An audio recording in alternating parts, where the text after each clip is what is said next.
Good morning, everyone. Welcome back to the Recalibration Committee meeting.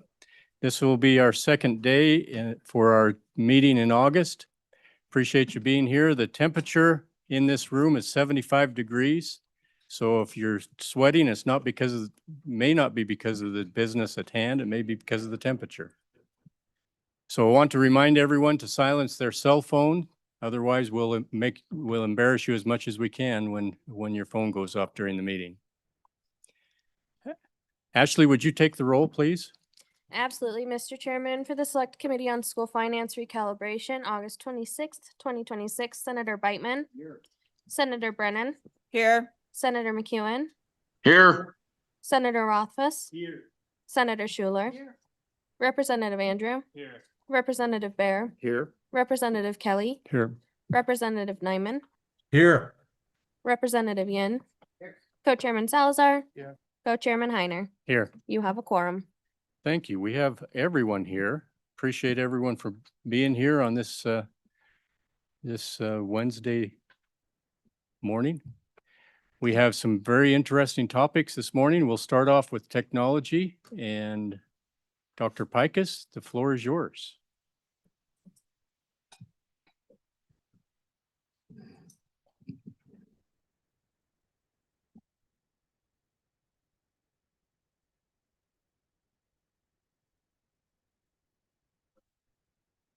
Good morning.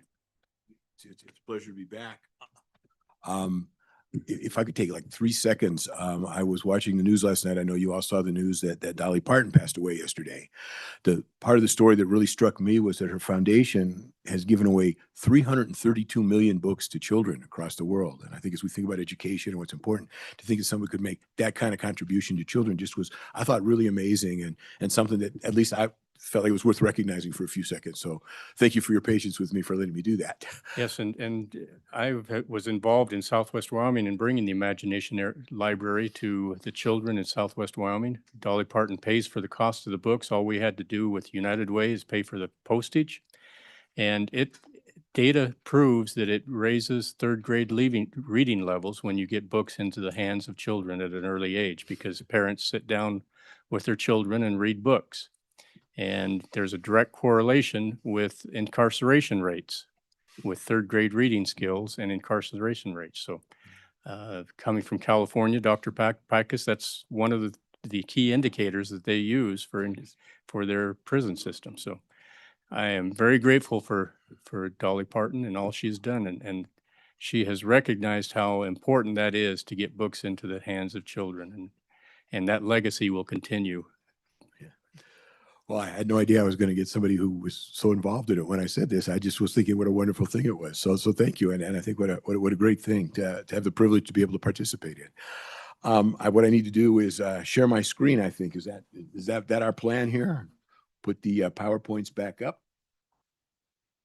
Great. We're going to start today with technology.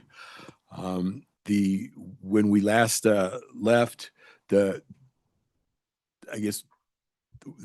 recalibration report that we presented last year recommended one-to-one computing for all students and estimated the costs of $450 per ADM for school technology. And in the budget session, the legislature funded that at $250 per ADM. And so one of the things you asked us to do was look at the costs and come back with some estimates of costs and a recommendation.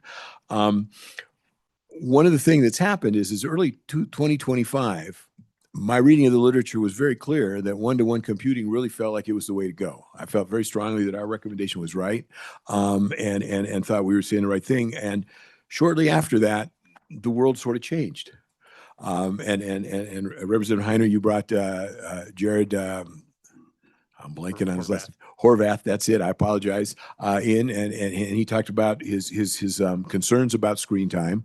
I spent some time and read his book and talked to some colleagues and thought about it. And that idea that one-to-one computers really need to be in schools all the way through has really fallen out of favor. A colleague of mine at USC, Morgan Polikoff, who I respect his research a great deal, he's writing a book on I guess I don't remember the title, but that seemed like a good idea when we tried it. And it's really sort of a review of the things that we've tried, many of which haven't worked as well as we hoped they would, but it's not that they've all failed, but it did not quite work the way we thought it would. And he gave me an advanced copy of the chapter on technology, which he found to be a straightforward one to write. And his conclusion was, we don't really know exactly what the right numbers are. We may never know because the use of technology in the world changes all the time, and we work on. But he seemed to think, and when we talked about it, we realized that probably in particularly in lower grades, one-to-one computing really isn't necessary, that you don't need that many computers. As children get older and get into the higher grades, it becomes much more important because the expectation that you can understand and use various technologies and feel comfortable adapting to new ones becomes very important. And, I think about just my day-to-day life. Most restaurants now, the person taking your orders got an iPad. All the service people who come to my house have an iPad. You get an estimate for some work done. It's all done right there in front of you on an iPad or a computer, so that being comfortable with technology is pretty critical for all the reasons we're connected and far beyond just doing TikTok videos. So the question really is, what's the right number? It's tricky to think about and what to do. I know that the court ruling actually directed that each student be provided a computer. It's not clear in my mind that the research says you necessarily need to do that. And I think that that we talk about that. There's been this national backlash from local communities and parents regarding screen time. Now, one of the things I tell people when we talk about it is having a computer doesn't mean you have to use it. I enjoy a great deal leaving this computer sitting on my desk, connected to two big terminals with blank screens, and going and doing other things that are also important as well. So you don't have to use them just because they're there. But there may be too much.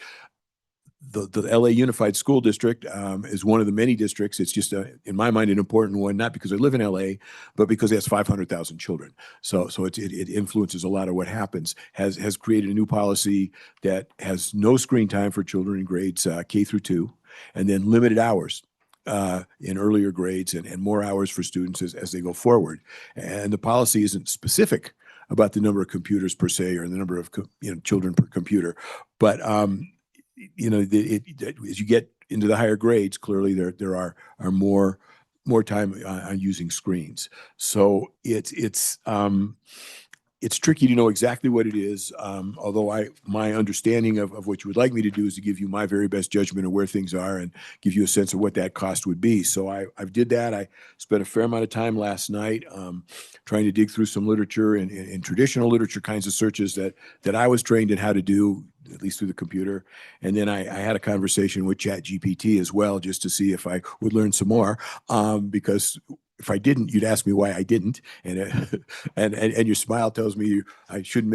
You're glad that I didn't only do that. So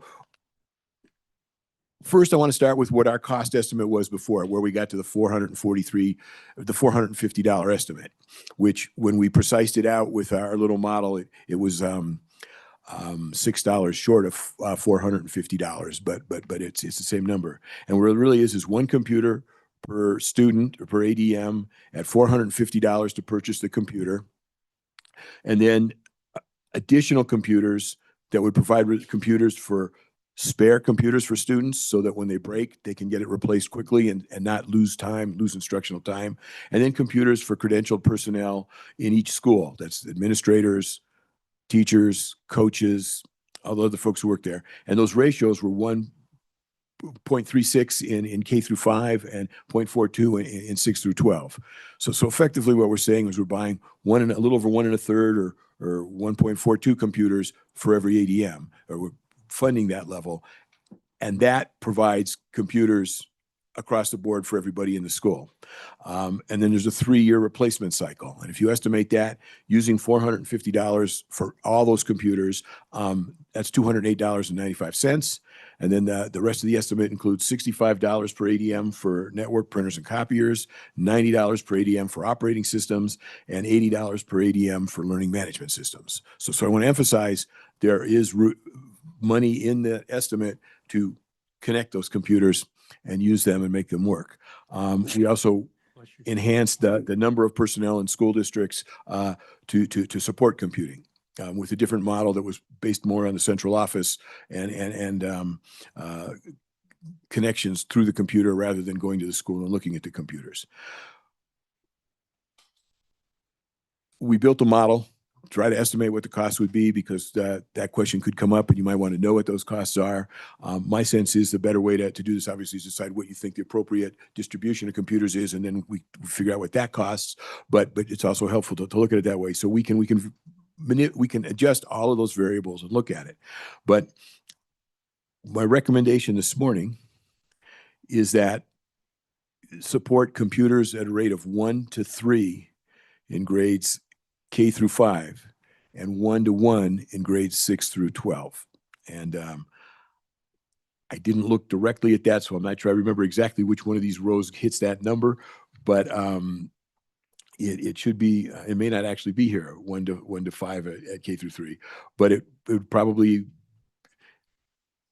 be in the range of about $250 a student. And one of the issues is we also talked about less expensive computers for the lower grades, less expensive Chromebooks, and then Chromebooks that are sturdier in the higher grades that can take on additional work. And then the one thing that's not woven into this is the risk of further tariffs on computers as we go forward. And I don't know how to predict those. I don't know that anybody does right now. So that may influence what the cost of computers are, but that's just, and how whether it will also affect the cost of other computing equipment as well. But I should have sat up a little later last night after I got that, but I was tired from yesterday's work. Let's see, all grades, computers. I don't actually have 1 to 3, grades 5, but I can get that number for you after our conversation and have it for you very quickly, so you'll know what it is. And I'm pretty sure that is the end of my presentation. It was really that was what you asked us to talk about, and to stay away from the literature in the world about computers in schools and all those things that we talk about in the report. And nobody thinks there shouldn't be computers. It's just when and how many. So that's what I stuck to as I read my what you told me to do or asked me to do. All right. Thank you, Dr. Pikus. Questions from the committee? Yes. Senator So Ruffus. exploring a little bit about how this is structured, I appreciate this table, which provides a bunch of options to kind of contemplate. The one I had. The one question I have, and we've heard testimony, I think we'll probably hear more testimony on the fact that a lot of the resources associated with computers and computing really aren't in the school district's eyes focused as much on the one-to-one and the individual student use, but rather the infrastructure surrounding the teachers and administrators and schools' use of technology broadly. So that includes security components, that includes the use of computers and classroom technology, everything else. So as we look at, for example, option 5, no computers in K through 2, but a 1-to-1 ratio in 3 to 12 as an arbitrary example, I want to understand how this addresses the rest of it, because obviously, even though those students in that particular scenario wouldn't be using computers in K through 2, it's my understanding now that where we're really not necessarily providing sufficient resources is outside of the student use and more into the school and teacher use. So how are those aspects funded in the example of a K2 where we're not providing any screens directly for the students, but what would then be provided for the school, for the teachers, and for the other technological support?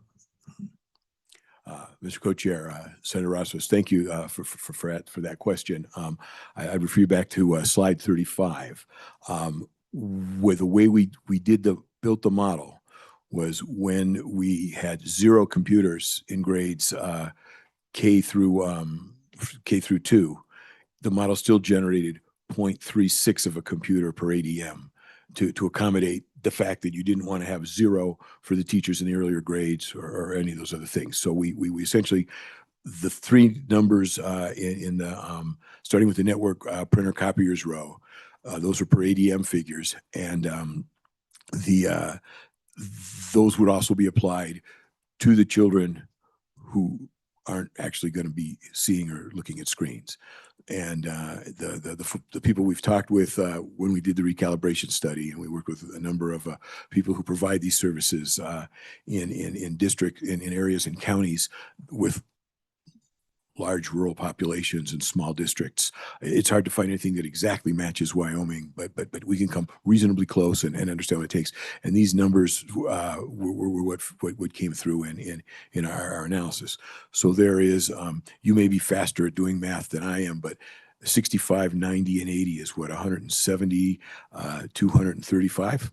Okay. So, that there's $235 per ADM to provide for all of that kind of equipment, which appears to be adequate.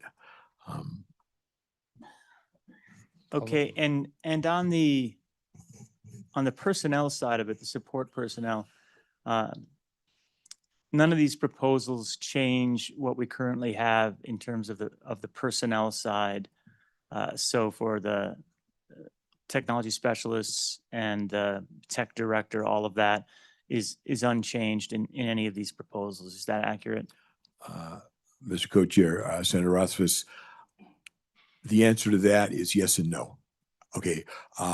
In the recalibration report, there were substantially more resources for personnel for technology than had previously been recommended in the earlier recalibration reports. And the truth is the fact that earlier recalibration reports weren't implemented wouldn't have changed those recommendations much at all anyway. Had you implemented the 2020 recalibration report, you still would have had lower numbers than are in the 2025 report. And the 2025 report has many more people with higher salary estimates for computer skills. What I think I've picked up in my conversations, there's some concerns at the very smallest size school districts. And we go back and think about that some and look at it. I don't know that. I never want to tell you I know exactly the right answer. I think I'm prepared to stand by my numbers. In schools of 500 or less, there's really one computer technology person. And then it prorates its way up to 2 at a school of 1,000.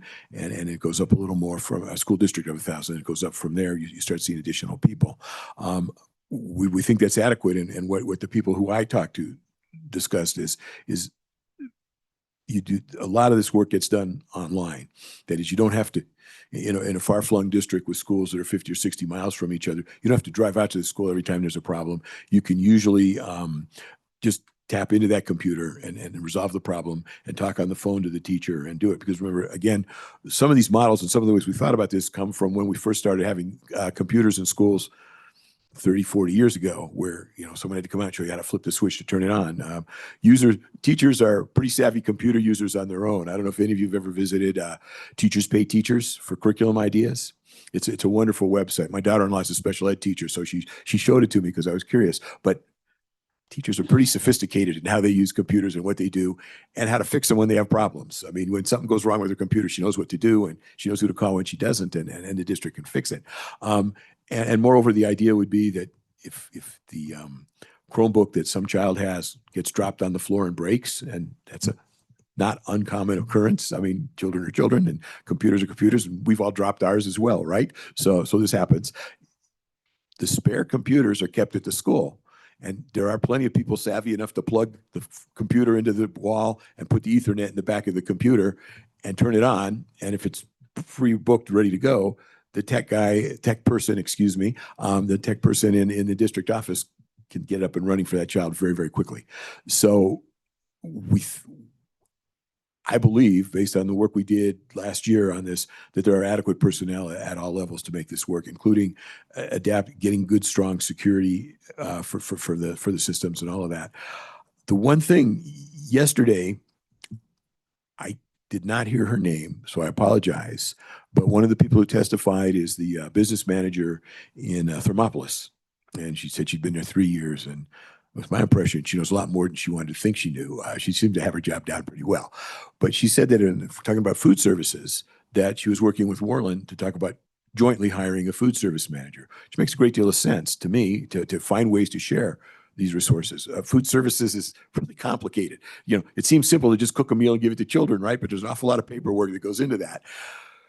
But for a district of 1,000 children or 500 children, I'm not sure it's a full-time job.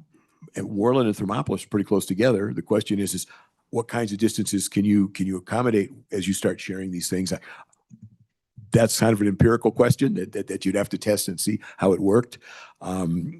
We had a very dear alumni at our School of Education, one of our graduates a long time ago. He was a superintendent in Redding, California, and for 5 other school districts that surrounded it. So, there are ways to share those personnel and sorts of things. So the other things to think about is, are there ways to have specialization and groups of districts really work together to share that more than they perhaps do now? I don't have any knowledge of how they're choosing to share these resources, and it may be that there's some advantages in making it a more. I know there's a state education computing collaborative as well here in the state that through the Department of Ed that helps out, and maybe that needs to take on a bigger role as well to support the security and the backbone of operating computing systems for students.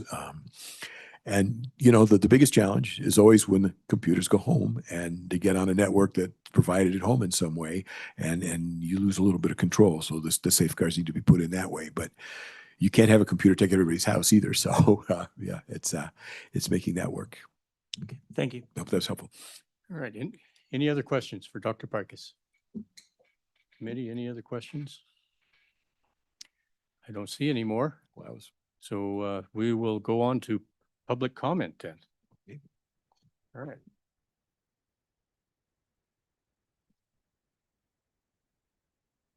Thank you, Dr. Pikus.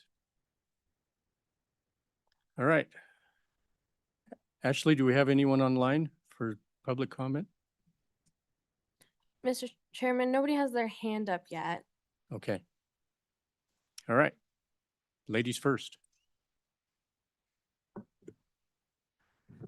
Thank you, Co-Chairman Heiner and the committee. Could you scoot that mic just a little closer? Yep, Just thank you. pretend like you're a rock star. Co-Chairman Heiner and the rest of the committee. My name is Kate Swistos. I'm the Technology Director or CTO of Fremont 25 in Riverton. And I would very respectively disagree with Dr. Pikus and his incredibly tech-savvy family member.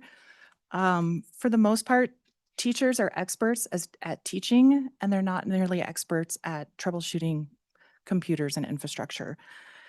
And while I don't speak for every tech director, I do speak for an organization of tech directors, and Mr. Dennis is involved with that as well as I am. The tech directors in the state of Wyoming have 2 general asks.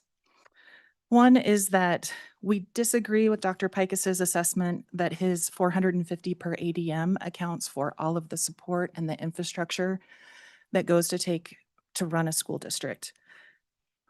Everything, fleet management, HVAC, lighting controls, all of that has to work on that same infrastructure that lets a Chromebook in a second grade classroom get on the internet. All of that has to happen in parallel and at the same time, because when the Chromebook goes down because there's no internet, so do the phones, so do the HVAC, so does the bus fleet management. So we are asking collectively that we take Dr. Pikus's work and expand on that so that we can account for all of that operational technology. To his example, that we can do things remotely and we can just remote into a computer and support that. All of that works on a very firm infrastructure and a very high knowledge of the IT department to make that work. Could you remote into your daughter's computer right now? Could you remote into your son's computer right now? I would guess not.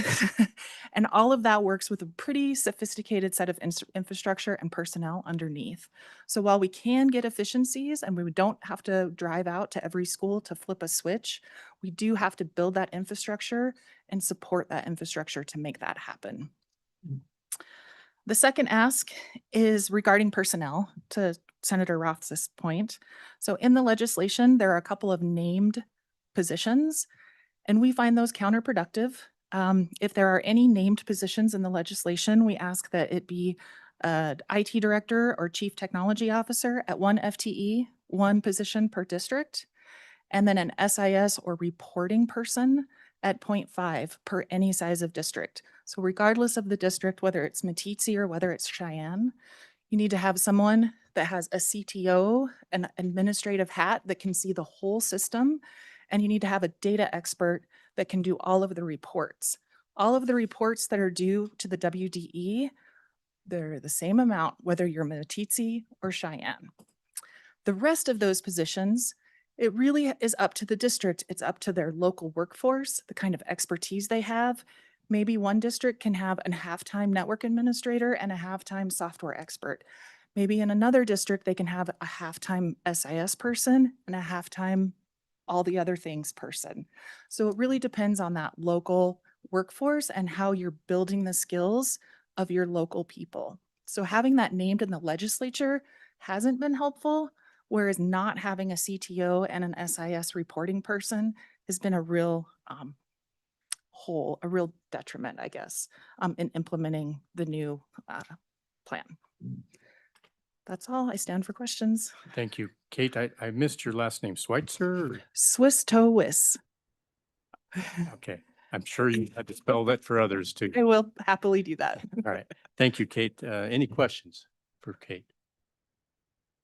Yes, Senator Rothfuss. So I do want to get a little bit more into the discussion of, how much of the time of the district technology specialists and CTO and everyone else are, let's deal with student computers, Mhm. right? Like kind of what we're focused on right now is on, how many laptops and other things versus how much of the time is focused on what I'm just going to call the everything else.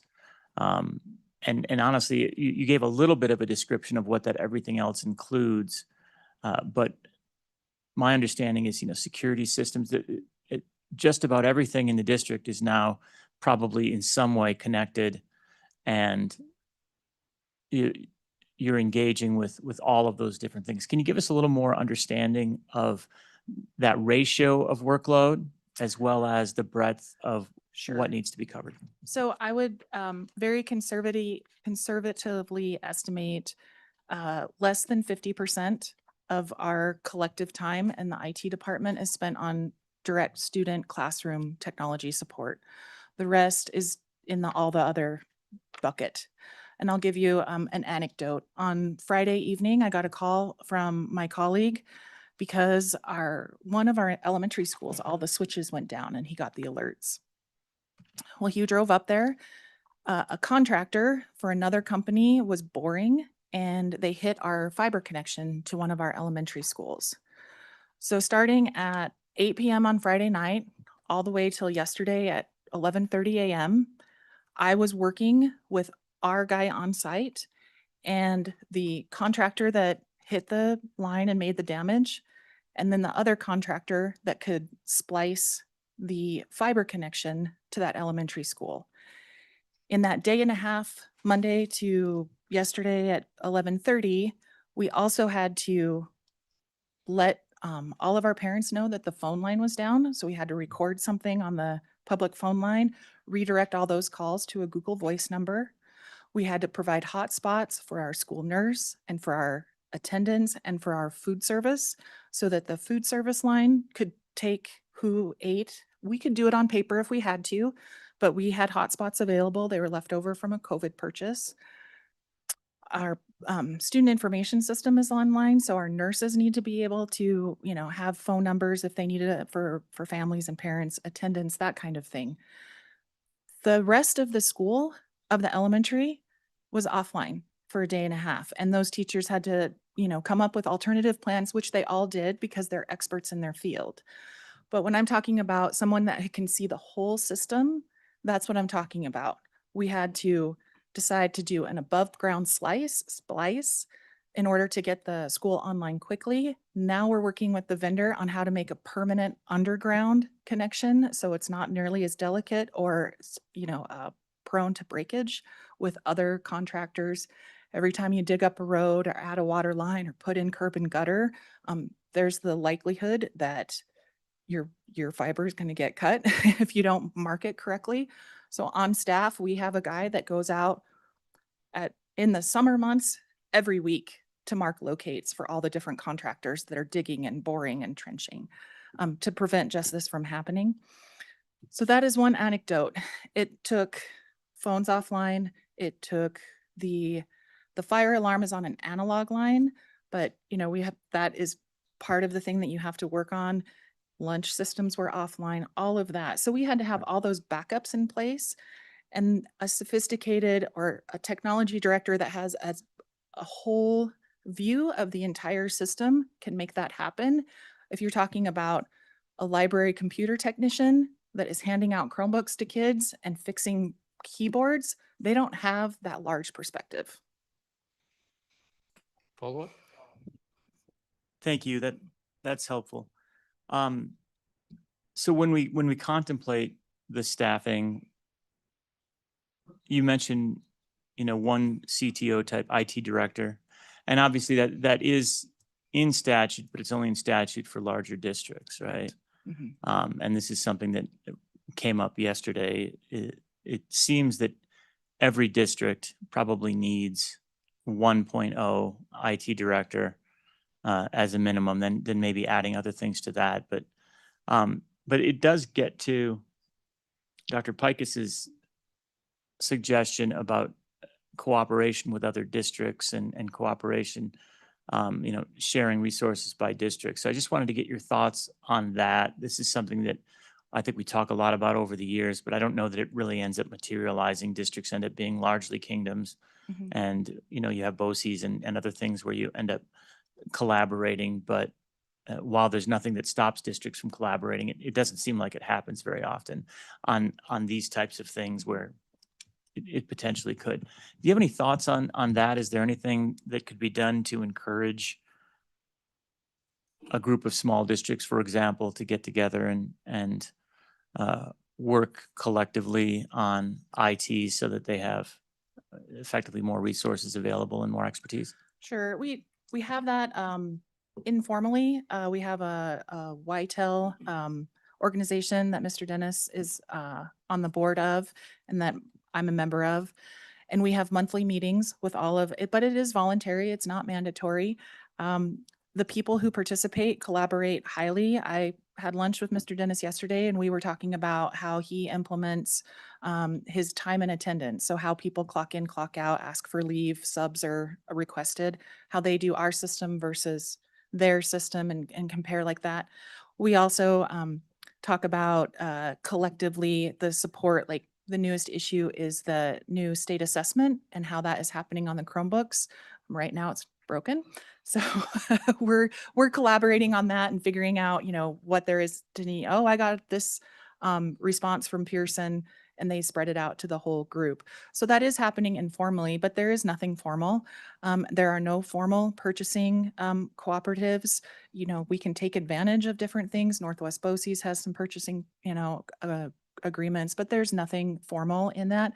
So I think your tech directors who have been in the game a little while longer, they are very collaborative, and it just is, as people come in and out of the profession, you just learn more as the more time it takes. But you are correct. There is nothing formal about it.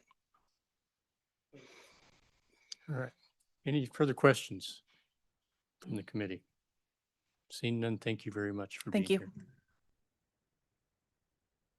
Alrighty, co-chair. Members of the committee, my name is Jaron Dennis. I'm the Director of Technology for Uintah County School District Number 1. Also the YTEL president. Appreciated the comments from Kate, and I don't want to belabor and repeat kind of what she said, but do want to continue to advocate for having positions at each of our districts. As Kate kind of alluded to, what happens is at these smaller schools, and I'll just pick on Matitsi there, that workload is the same. Whether if you're just the one person there, they've got to take care of all the computers, they've got to take care of the network, they've got to take care of the SIS system, which seems like, hey, I might be only doing this for, 100, 200, 300, but the level of work is still there. And as we all know, with cybersecurity, that's added another layer on top of that. And we know that that's not going away. In fact, we continue. If you haven't received a phishing email in the last day, you're lucky. But having knowledge and having that understanding is continuing to work together. And so appreciate that this is a conversation that's happening. Appreciate that's something we're looking at during recalibration because it is a need. I appreciated what was presented on our numbers today, but as was mentioned, the $208 for a Chromebook due to tariffs went to $425. That was huge in my budget to almost double what that cost was. Now, we can't always foresee that, and we hope that those numbers will go down as whatever's happening in the world perhaps changes. But if we look at our COVID numbers and the changes that happened across COVID in everything, those numbers are still high. When you look at things in relationship to construction material, even a little bit of IT. And so I'm afraid that our $208 Chromebook is probably going to settle in probably more closely to $375 over the next couple of years and continue to have a trajectory of moving up to $408. So at this point, again, just appreciate that this conversation's here, would advocate that we do look at a position for each district, as Kate outlined, and then continue to fund a little bit higher than the 408, because I can give you our numbers right now. This doesn't include all of the software across our district, but I've got a budget of just over $650,000. And if you take our current ADM just shy of 2,500, we're a little over that number. And if I was to look at, take a guess right now at all the rest of the software that helps support the district, from Versatrans to our frontline software to all of that, we're probably adding an additional $300,000 to $400,000 on top of that. And so that's just today's numbers. Looking at what we have with ADM, we are a one-to-one district, but it is still a little bit shy with that. So at this point, I'll stand for questions. Thank you, Mr. Dennis. Questions? Senator Ruffus. So on the one-to-one district, I'm just curious how much discussion you're having about that, whether there is interest in moving away from it at the lower grade levels in your experience, whether your school board is talking about that, whether teachers are talking about that, because we're seeing that as a national discussion. Obviously, we're having that discussion. And I'm just curious if it's kind of gotten into your district as a point of discussion as well. Chairman, Senator Rothus, it has not come from our board, but it has been something that I've been thinking about just due to the financial aspect, looking at to what is that appropriate number. Our biggest reason for moving towards one-to-one, we were actually one-to-one before COVID became as prevalent as it did. And so what we were really looking at is the testing that happens. And providing that opportunity. We used to have labs in all of our buildings, and then as we went to one-to-one, scaled that back. So the only place that actually has a computer lab anymore is our high school, and that's more towards our trades. And so as we look at that, that'll be the biggest topic is how do you share those? But sharing a device doesn't change my network. If I go one-to-one, I still have to have an access point in every classroom. I still have to have the network that I have in every classroom. I still need to have the tech to be able to help and support that. Yes, follow up. And I feel like that's one of the challenges we have with how we're doing things now. I feel like it is too dependent on how many computers do you have, and all of the loading is based on how many computers have you got. And it doesn't seem like that's the reality of it. When you look at budgeting for your district, I maybe this will be something that's hard to answer, but what do you feel like the cost loading is on the laptop scaling versus just the overall district costs? You know, what portion of your overall expenses do end up just coming back to student laptops or student computers versus the everything else? So Chairman, Senator Rothis, as we look at this, if I take the cost of salaries out, and again, I look at that $625,000 budget, I'm about 50% when it comes to computers. We were really grateful when Chromebooks came out, because before that we were using the old mobile carts across the classroom, and we were dealing with as economic machines as we could, but Chromebooks really kind of changed that, I think, nationwide for everybody. But as those costs are starting to come up, what, you know, a cheap PC will cost, or with Apple's new Neo coming out, it kind of changes. Where do we go? What do we look at? The other thing I want to point out is, as we look at one-to-one, as we're trying to look at our network, we recognize it's not one-to-one. It's 2-to-1, it's 3-to-1. And I say that because all of our teachers not only have their laptop, but there's also another peripheral, whether it be their iPad or something else. Before 2 years ago, we were accounting for all the phones that were coming in. And so there's always a change and an evolution, and trying to figure out what's that sweet spot. Mr. Chairman, another follow-up on that sweet spot aspect, kind of the utilization rate.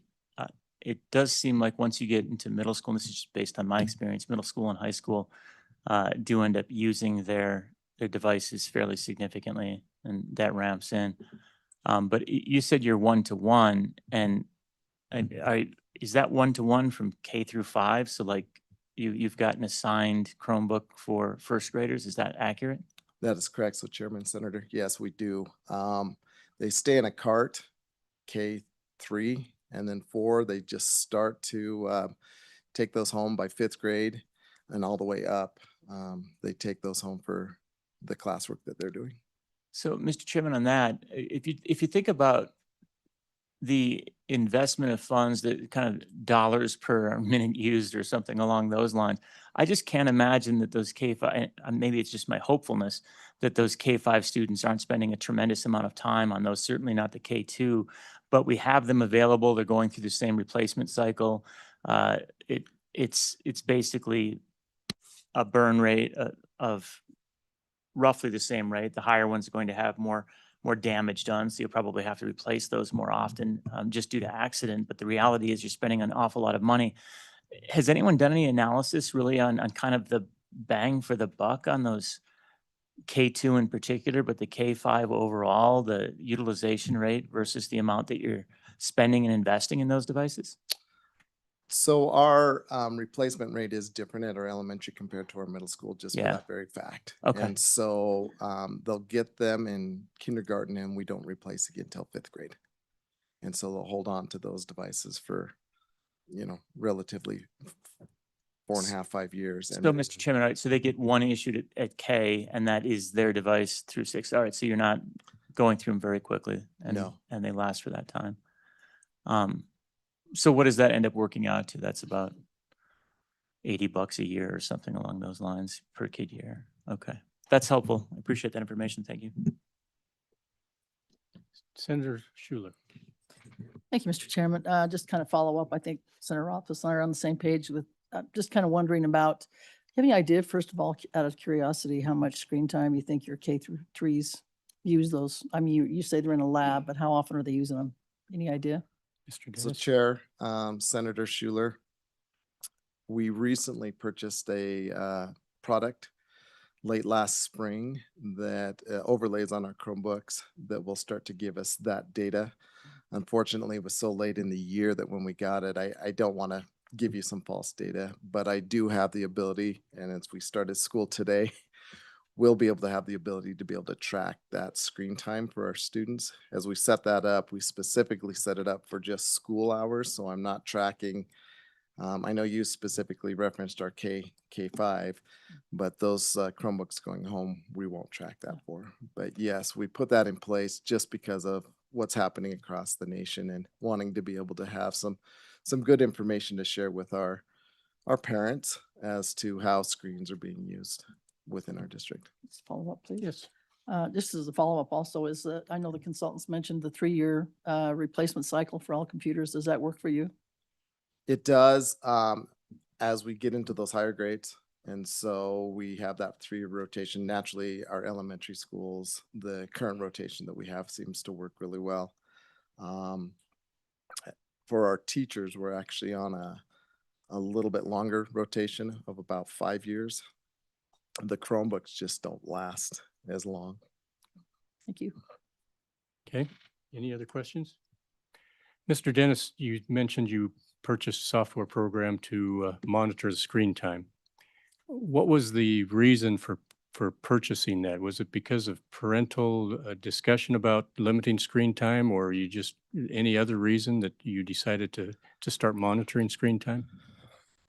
Naturally, as I was listening to the national trends and a lot of conversations were happening with our legislators across the country, and we did have some states who actually put in some legislation in that regard.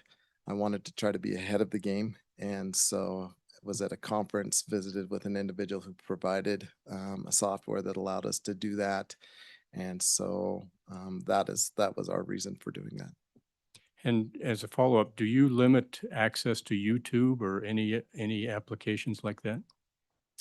So Chair, Representative Heiner, we do, depending on the grade level. So our K5 doesn't have YouTube available. 612 does, but it has to be approved through the district. And so there's an approval button that allows teachers to approve it so that students can then watch the educational material that may be provided for that. All right, thank you. Seeing no further questions, thank you for your testimony, Mr. Thank you. Dennis. Ashley, anyone else online? I'm watching the hands of the legislators. I'm sorry? Nope, not yet. Oh, wait, sorry, Jeremy Smith just put his hand up. Okay, Would you like me to bring him in? yes, admit him. Let's.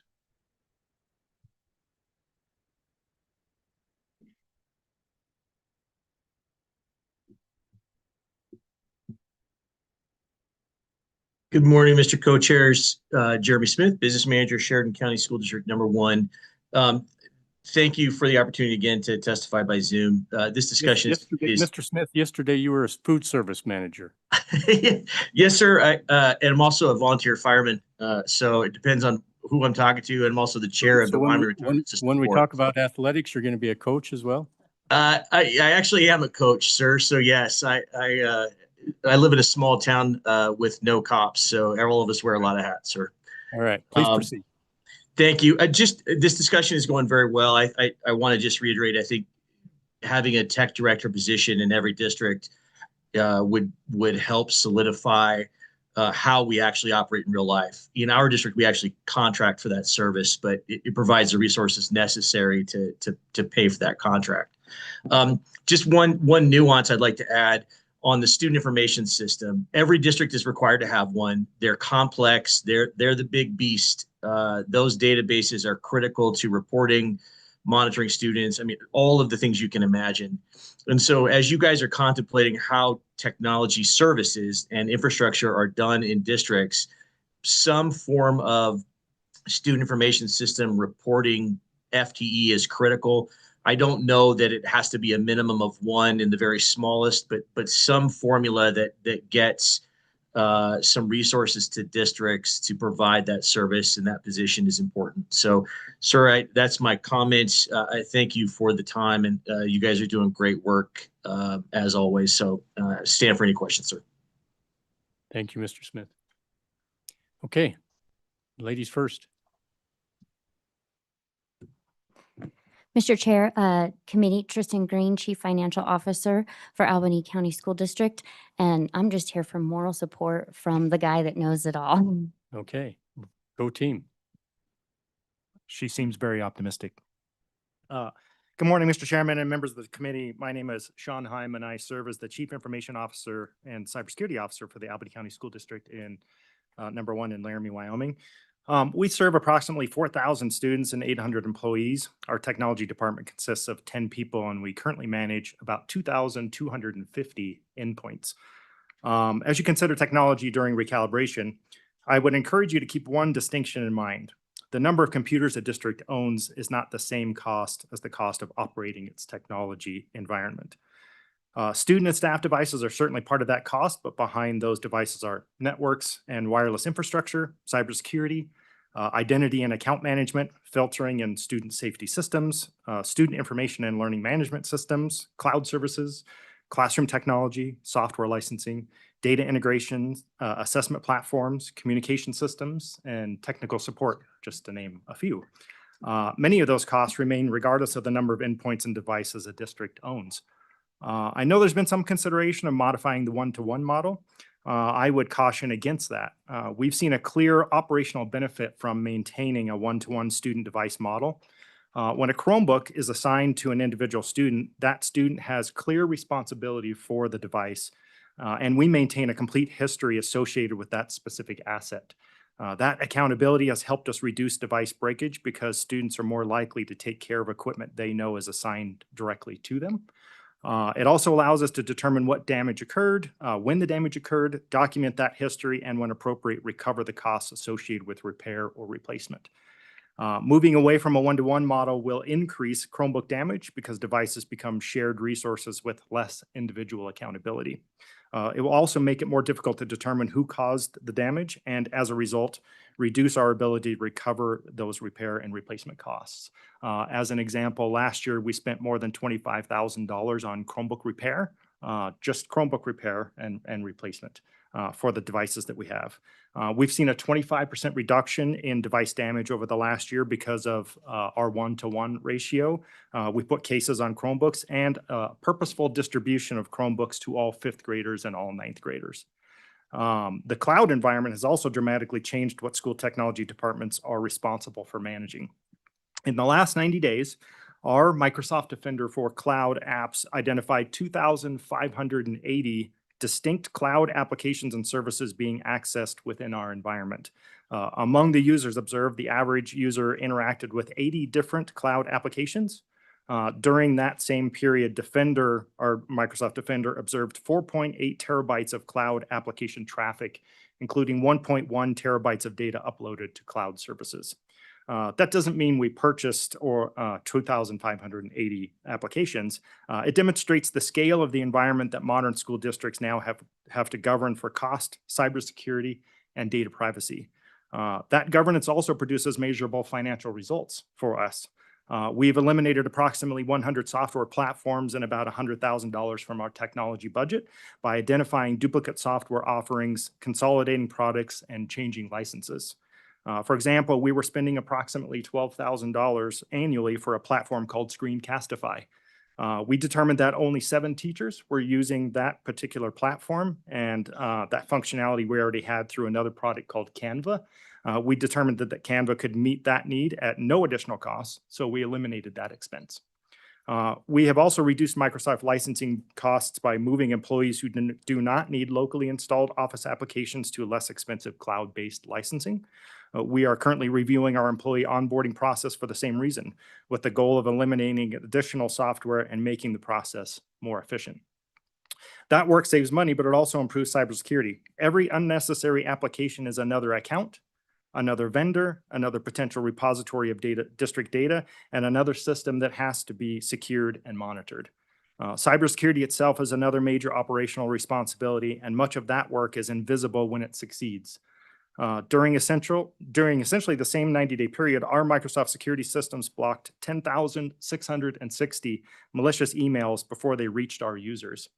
Of those 10,660, 10,466 were identified as phishing and 194 contained malware.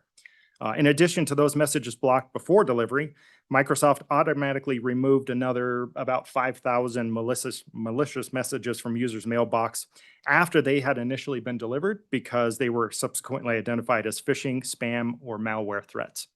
So in a 90-day period, our security environment prevented or removed more than 15,000 malicious mail messages before most employees ever knew they existed. Our systems also generated 2,695 security alerts, which our Microsoft system consolidated to just over 2,000 incidents for staff review. Microsoft's automated attack disruption also contained a compromised user account associated with a device code phishing attack during that period, which saved that account from being compromised.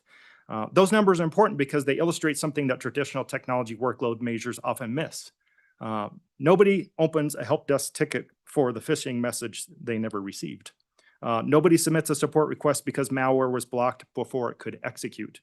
And nobody calls technology to report the malicious email that was automatically removed from their mailbox before they even noticed it.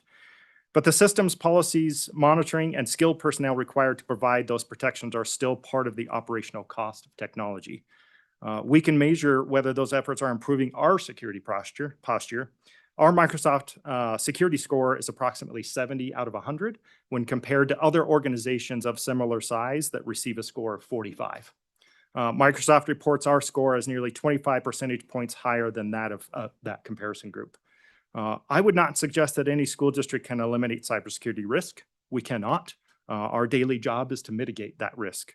But we can invest in the people, processes, and technology required to reduce that risk and respond quickly when something happens. The state has also provided important support in this area. For example, we currently receive CrowdStrike endpoint protection through a 3-year state grant. That is extremely valuable to districts. But when a grant expires or a license arrangement changes, the underlying cybersecurity requirement does not disappear. As you consider the cost of technology, my request is simply that you recognize the modern school technology includes much more than endpoint devices. It includes infrastructure, cloud services, cybersecurity, software, and data governance, and the specialized people that are required to operate all of it. Thank you, and I'd be happy to answer questions. Thank you. Any questions for Mr. Hyman? Seeing none, thank you for your testimony. I may be able to offer some additional information about screen time. We started tracking screen time more than a year ago. We use a product called ClassLink that monitors screen activity for students in our district. So we have numbers. The ClassLink extension that's through our Chromebooks monitors any activity that goes through that ClassLink browser extension. So we know numbers for what screen time looks like in our district. We feel like that's a bit insufficient because if it's not in the ClassLink environment, then it doesn't register screen time. So like some of the other school districts, we've also implemented a product called Securely Reveal that will give us more detailed information about that screen time. So we're monitoring that from 2 different perspectives. Okay. All right. Thank you very much.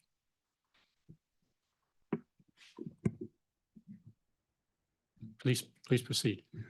Co-Chairman Heiner, members of the committee, thank you. My name is Kyle McKinney. I'm the tech director here in Cheyenne at Laramie County School District 1. I do not want to be repetitive either. You've heard many of the points of these other tech directors. I just want to state, though, as Senator Rothfuss has mentioned several times, the costs are well beyond the devices. Mr. Pikus talked a lot about the devices initially. The operational costs of technology, in our case, it's far beyond the device replacements. So as an example, when I saw the $250 number come through, that happens to align well with our operational budget at Laramie 1. So basically all of that money is gone just with the security software, our storage, our licensing, all of the things we need to simply run the district. And those costs continue to grow year over year. Everything moves to subscriptions, as you're seeing at home. Just like I got an email about my Disney Plus going up another $3 a month or whatever it's going to be the other day. We're seeing the same thing with our services and software. So that is not even touching the device replacement. So regardless of the ratio in K2, K5, we are not seeing the money enough to fully fund technology and devices at Laramie 1. So I think it's really important that we look at the holistic picture when we're talking about funding, and obviously we are taking a look at screen time as well. The one thing I'll say on that is, as Mr. Hines mentioned, I believe Mr. Dennis as well, the device being available for the student in K through 2. In fact, when we did our last refresh, we asked our teachers whether, could we move to a CART model or back to a CART model for those lower grades. They were adamant that we should not. Of course, there's a convenience factor. It's important for teachers to be able to plan their day and have a device available when they do want to use it. And we focus a lot. We have wonderful training staff that make sure that those devices they're not babysitters for the children. They're not watching YouTube. They are doing things to help them in the classroom. They're doing things they're using them to learn, right? That's very important. A distinction from screen time perhaps at home with your kids on their phones and TVs. So we want to make sure that we're supporting them. They have those devices available as they want to use them. It's important that they have the opportunity to just grab one and not have to try to share with 2 or 3 other sections of a grade level or across sections and grade levels in smaller schools.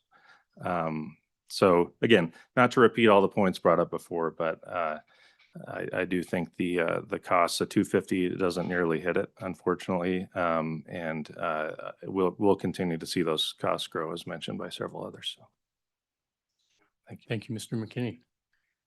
Representative Kelly, please. Thank you, Mr. Chairman. Is the app YouTube blocked district-wide so they cannot access it? Co-Chairman Heiner, Representative Kelly, yes. For us, it is blocked district-wide. We've had it blocked for many years. We have a method for teachers to unblock individual videos through Canvas, our learning management system, but that way they're vetted before our kids can reach them. Okay, thank you. Because Mr. Chairman, I've had anecdotes, reports of kids, even though they're not supposed to be, then they actually are. And it's encouraging to hear that they have that tech now to do that. Yes, I agree. You're being proactive, and I appreciate that, Mr. McKinney. Thank you. Okay, seeing no further questions, thank you for being here. Thank you for your testimony. Ma'am? Good morning, Mr. Chairman, and members of the Select Committee. My name is Patricia McCoy, and I'm speaking as a parent, chapter chair, Moms for Liberty in Laramie County, and a parental rights advocate. I hope you were all able to receive my email yesterday evening. I also provided hard copies of the attachments for you today. As you consider Larry Pikes's technology memo, I urge you to reject the $443.95 per ADM recommendation for mandatory 1-to-1 computer ratios across all grade levels in option 8. This is not just a budget issue, it is a child development issue. Medical research compiled by ScreenStrong, including preliminary findings from the NIH's 10-year adolescent brain cognitive development study, shows that excessive screen time leads to lower cognitive and language scores, reduced reading comprehension, and premature thinning of the frontal cortex in developing brains. The executive function center of a child's brain is not fully mature until their mid-20s. Early screen overuse disrupts the very pathways required for focus, self-regulation, and deep learning. As the American Academy of Child and Adolescent Psychiatry emphasizes, screens are an entertainment activity, not a developmental necessity. Every dollar allocated towards 1-to-1 devices for 5- and 6-year-olds actively displaces essential physical childhood learning. We need to ensure technology is not replacing our teachers as seen in other states. With the Wyoming Supreme Court stay of the District Court Order WEA versus State of Wyoming, this legislature has full authority to protect our youngest learners. We urge this committee to adopt a tiered funding model like option 5, which eliminates hardware costs for grades K through 12 and saves Wyoming taxpayers over $4.5 million annually, and to pair any state technology funds with our proposed K through 12 AI and technology transparency guardrails to preserve parental consent and student privacy. I thank you for your time, and I stand for any questions. Thank you, Ms. McCoy. Ms. McCoy, The recommendation from Dr. Pikus is now 1 to 3 for the lower grades and 1 to 1 for the upper grades. Would that be acceptable to you and your organization? No, unfortunately, it would not, Mr. Chairman. Due to the scientific studies that we have been researching, it is very detrimental to the learning functions of young children. So we would recommend that they have zero access to those unless in a computer lab format and very restricted for grades. Honestly, I would say K through 5, but we would be willing to do K through 2 or 3. All right, thank you. Any questions for Ms. McCoy? Seeing none, thank Thank you you, for your sir. testimony. Ashley, anyone else online? No, Mr. Chairman. Please come forward.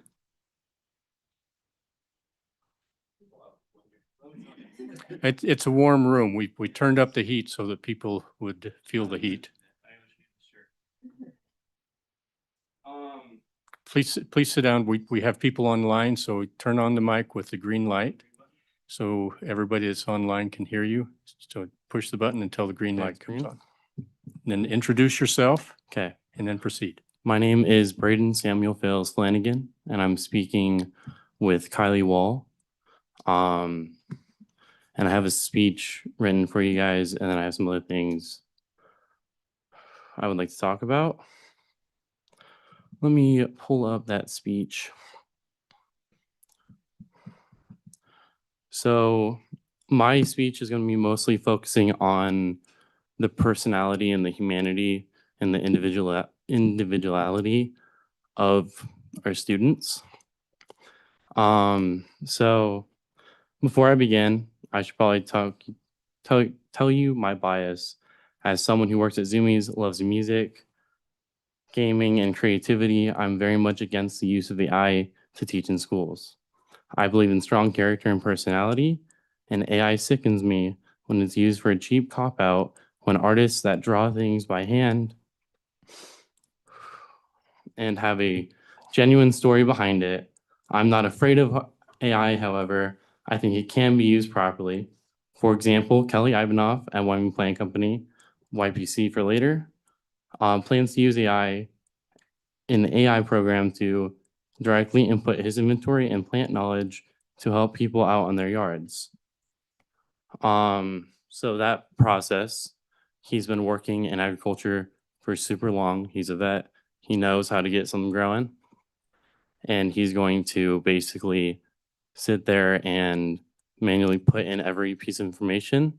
So let's say you want a shady little, I don't know, shady little area, right?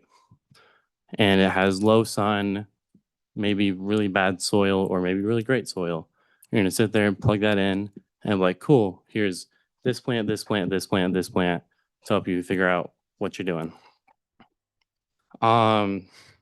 Continuing on, along those lines, my mom, who is the assistant DM at the Ford Wyoming Center, can use it in a similar way.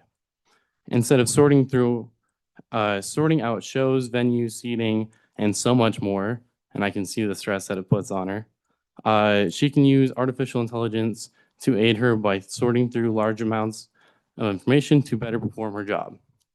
Similar thing, I was talking to Mr. Dixon at Alltech, and he does the same thing. If he needs a schematic for a certain kind of vehicle, he's like, hey, I need this schematic. How do I do this thing on this thing? Let's see, where am I at?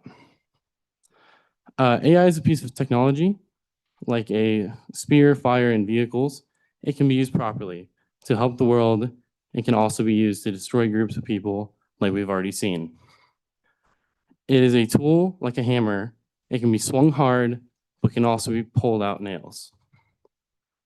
Something that I've learned at Zoomies and Wyoming Plant Company is ethical selling.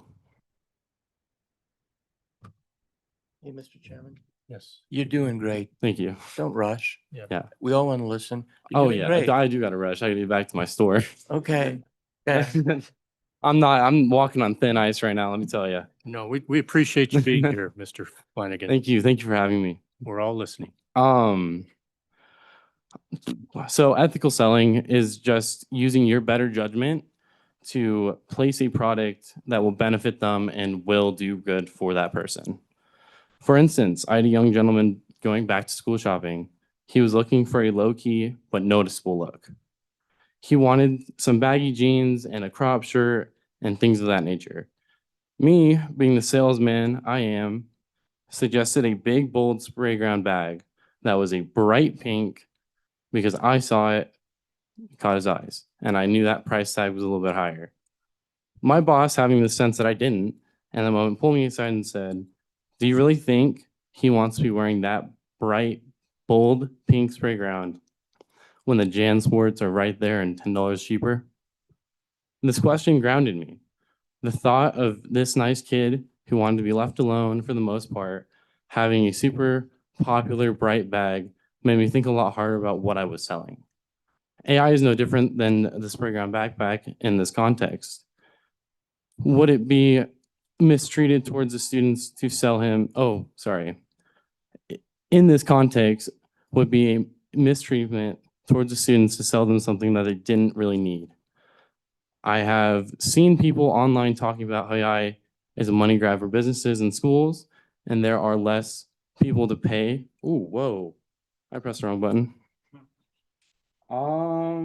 Let's see. Yes, there are less people to pay and less humanity and less individuality for the students. This generation, my peers, have already been set back of phones and technology to studies show we have a lowest IQ, mental health, and SAT scores. There are problems in, oh my gosh, in the schools already. Why would we introduce yet another crutch to our youth?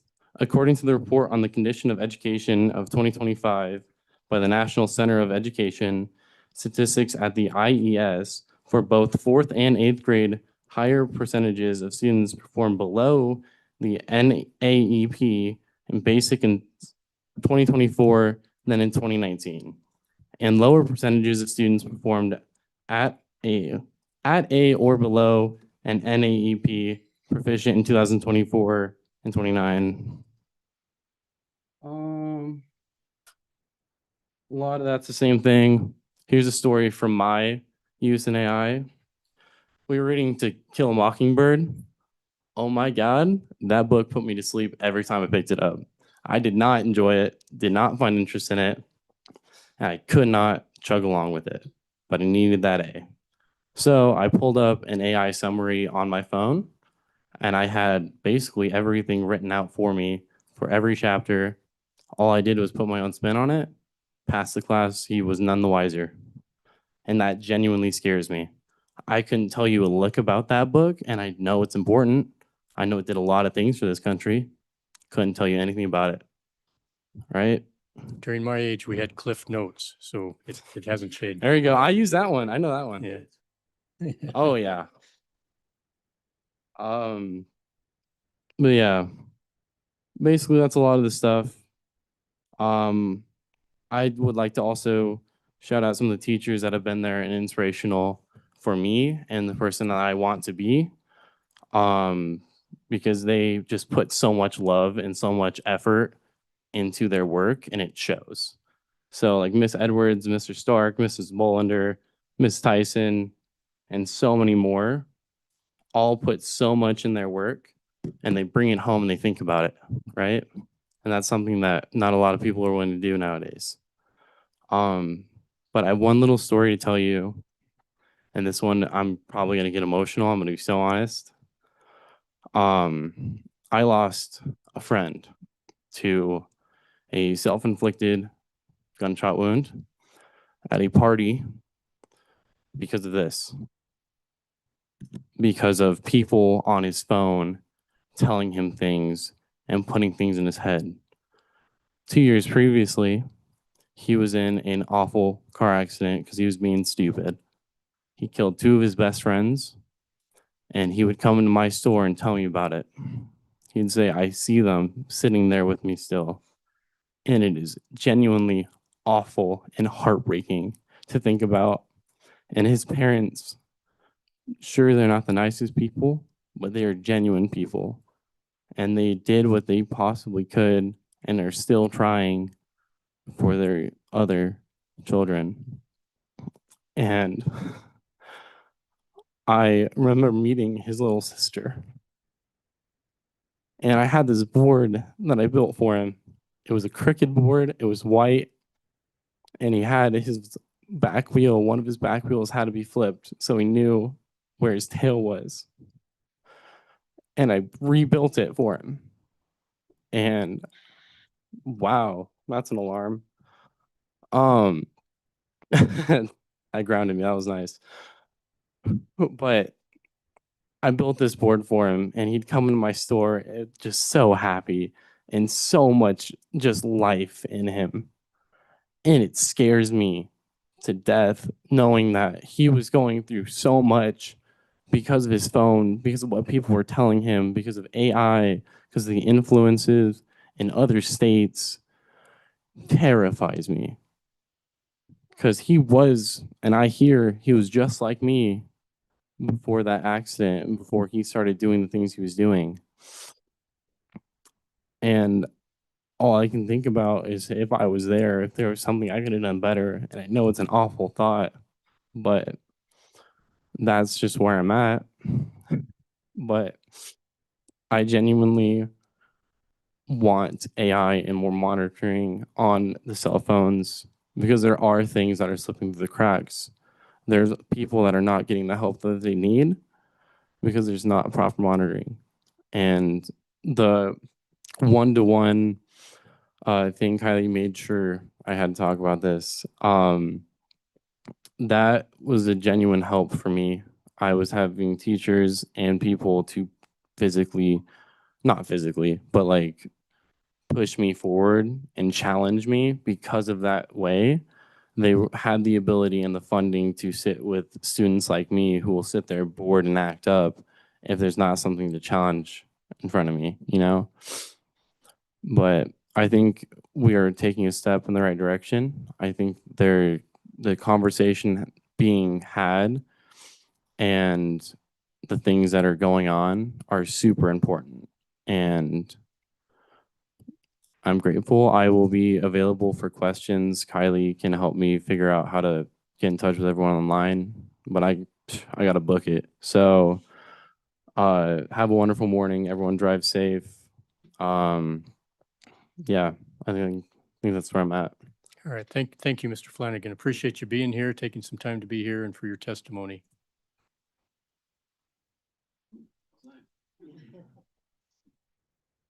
I know it's scary to be up here.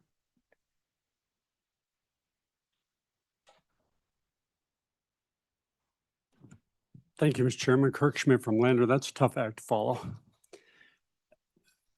In my experience, looking at how the technology is funded right now, there are two parts that probably need separated out.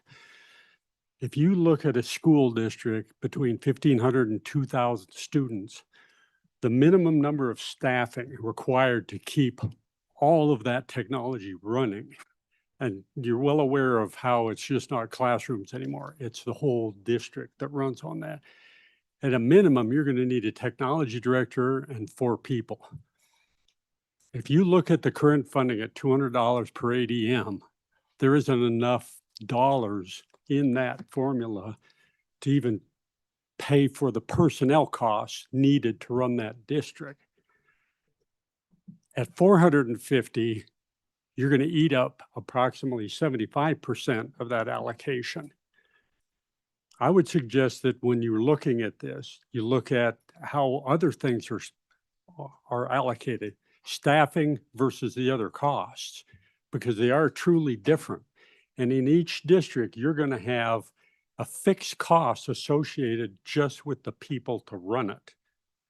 And that needs to be separated out from the software, from the hardware, from the things that everybody's talking about right now, whether it's 1-to-1 or 3-to-1 or whatever. That's completely different than the personnel costs needed. And I would encourage you to just look at establishing some kind of staffing ratio that's separate for technology versus the operational costs of those. Thank you, Mr. Chairman. Thank you, Mr. Schmidt. Any questions, committee? Seeing none, thank you very much. Good morning, co-chairs. Charles Oskey, Superintendent of Johnson County School District Number 1. Just quick data piece. Just as a reminder, I stated in Lander as far as screen time, 3 through 5 is less than 10% a day coming from our administrators. JK, absolutely no screen time, and K2 is basically very limited based on the literacy piece. Ditto to everything that was said, but I'm up here to say kudos to you and to the questions that are being asked, because I think the curtain's being pulled back. This is more than just one-to-one technology. This is what we need to do to move forward with the infrastructural piece. So I appreciate the questions that are being asked. I would say digging up bones, but more or less digging up opportunities to actually see what that actual cost is for those infrastructures. So from me to you and everybody that's testified here today, I want to say thank you for asking the right questions, because for me as a superintendent, it's beyond the, I know, one-to-one, which is what we're supposed to be talking about with a lawsuit, but there's more to this conversation. So thank you for what you're doing. Thank you, Superintendent Askey. Representative Kelly, we have questions. Thank you, Mr. Chairman. This one's not really that difficult. We've been talking about one-to-one devices. We've been talking about the infrastructure such as networking and IT people. We haven't said anything about tech within the classroom that's specific to that classroom, like interactive big screens or smart boards. What are the requirements in your district for such items within the classroom that don't go with the student?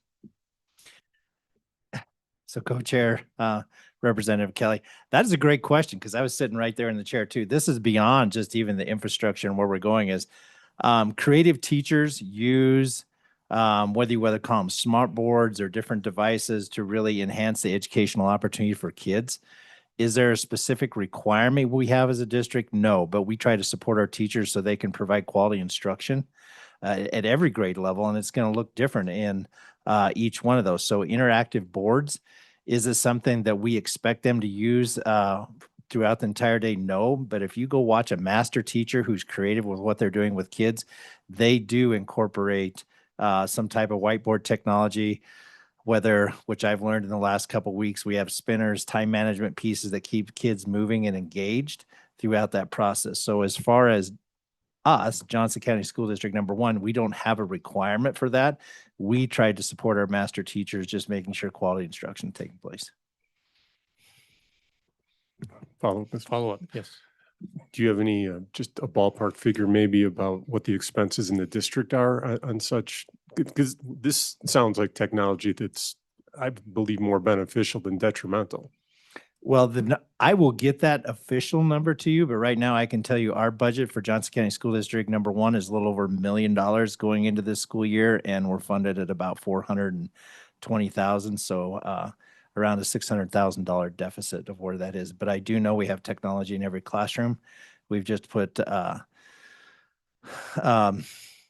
we've just upgraded through all of our buildings, went away from whiteboards to more of a touch interactive screens in all of our classrooms. But that limited piece, I can give you that actual information later.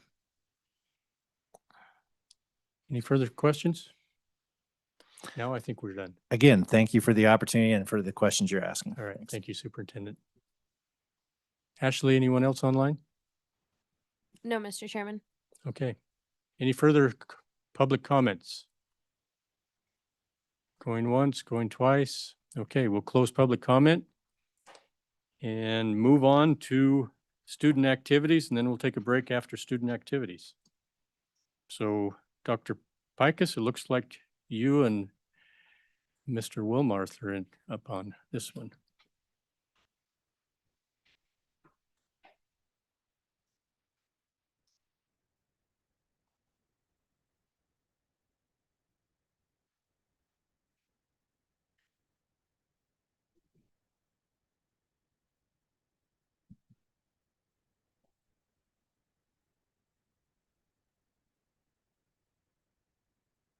Mr. Co-Chair, before we start, and most of the conversation about student activities will be with Mr. Wilmarth, I want to follow up by didn't have a number for you for the recommendation I had, and we've run the numbers while during the conversation, and it was $398 per ADM.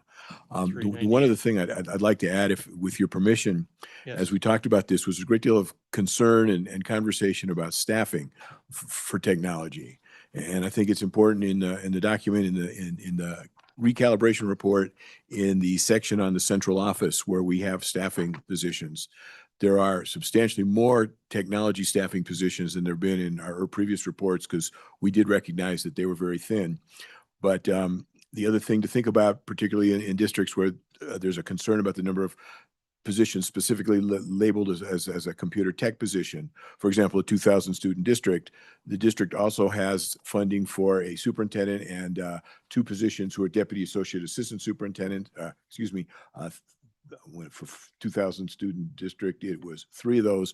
One of those could certainly include under their responsibilities managing the technology. So I think that there are more personnel in the model than was reflected in some of the conversations. And again, I'm not the one making decisions on how to allocate personnel. The other thing is I guess I would encourage districts to seriously to look at ways to combine efforts. Technology is very much something that easily goes across district, state, national boundaries, and there are ways to benefit from economies of scale that would do that. So we would stand by the numbers that we have there. So it's your testimony that we have taken care of the additional personnel requirements in the recalibration that was done last year. That's my testimony. Yes, sir. Okay. Any questions before we move on, committee? All right. Okay. Mr. Wilmarth. Thank you, Mr. Chairman, members of the committee, Matthew Wilmarth, LSO Budget Fiscal Deputy Administrator. At the committee's June 24th and 25th meeting, you received a presentation on the student activities funding and the changes that resulted as enacted in the recalibration bill. The committee directed the Legislative Service Office along with Dr. Pikus to run a scenario that would provide an estimate impact on the cost associated with providing the greater of the new recalibrated student activity formula or the prior formula enacted prior to the 26-27 school year, which is the old student activity funding formula. We provided an estimate up in Lander, which was about $5.3 million, and that is still what the estimated annual cost is from where your current activity funding level is. The memo I provided is item 12-01 in your meeting materials, provides the background on the 2 formulas. Just to recap those, under the current law, which is your recalibrated formula, it provides funding on a district-based scale. The smaller you are, the more per ADM funding you receive, and the larger you are, the less funding per ADM you receive. It's kind of that inverse relationship, which is similar to the old formula, which looks at it on a school level basis. So that's contained in table 1 on the current formula. On the old formula, that's on table 2 on page 2. The one difference on the old formula is that regardless of size of the school, elementary students received a constant amount. That is different than under the current law. With using preliminary ADM figures for school year 2025-26, the shift of the number of students winning or benefiting under the new formula shifted slightly. Under the current projections, 24 school districts now receive more funding than under the old formula. And again, that's 1/2 of your 48 school districts, and 1/2 of those districts receive less funding under the old formula or under the new formula. The other thing we highlighted at the June meeting was really the impact of the recalibrated formula was centered on the high school level. Table 3 illustrates the estimated funding levels under the old formula and the current formula, and the differences on both a total dollar and a percentage basis. Your elementary school funding level increases approximately $370,000 or 24% under the current law. Your middle school funding increases approximately $1.7 million or or 18% compared to the prior law. The high school is where the shift occurs, and that's a decrease of approximately $5.9 million or 16.8% for a net reduction of approximately $3.8 million under the current law compared to the prior law, or that's an 8.3% decrease. So the charge of the committee was to run a scenario providing each school district the greater of the two formulas, and that equates to approximately a $5.3 million increase over your current law, or 12.6% increase. And again, half of the districts then would receive funding under the old formula. And we've provided details by district in Figure 1, and then also an appendix that illustrates by district the changes under the prior law and the estimated funding under current law, and what this proposal will do. With that, Mr. Chairman, happy to take any questions. Thank you, Mr. Walmarth, for putting all this data together. I appreciate the effort that went on behind the scenes to do that. Questions, committee? Mr. Chairman? Yes, Speaker Nyman, please.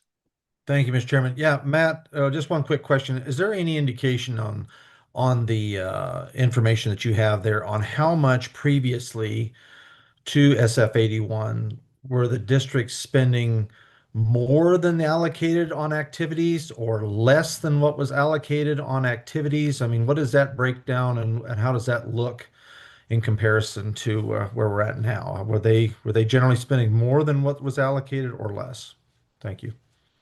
Mr. Chairman, Representative Nyman, we presented that information in June, and when I get back to my desk, I can pull it up. But overall, statewide, and this has been consistent since the 2005 recalibration, school districts have continued to expend substantially more on student activities than what's been allocated, regardless of the formula. They have chosen to expend well in excess of what the model provides. And again, what we look at that amount is it's only related to the costs that aren't related to the transportation. Transportation is 100% reimbursed. This is just the formula under the block grant. So to answer your question, on a statewide basis, districts have continued to expend well in excess. I think about $10 million has been, I think, the amount. It varies by year, and I can resend that out to the committee. Follow up? Follow up, yes. Thank you, Mr. Chairman. Just one quick other additional information. Do you have any indication, and maybe we'll get some testimony here from districts that are going to be coming up and giving testimony, I'm sure, is that overspending or required spending more? Is that due to cost increases, or is there any indication as to why they're spending more than what the model has allowed?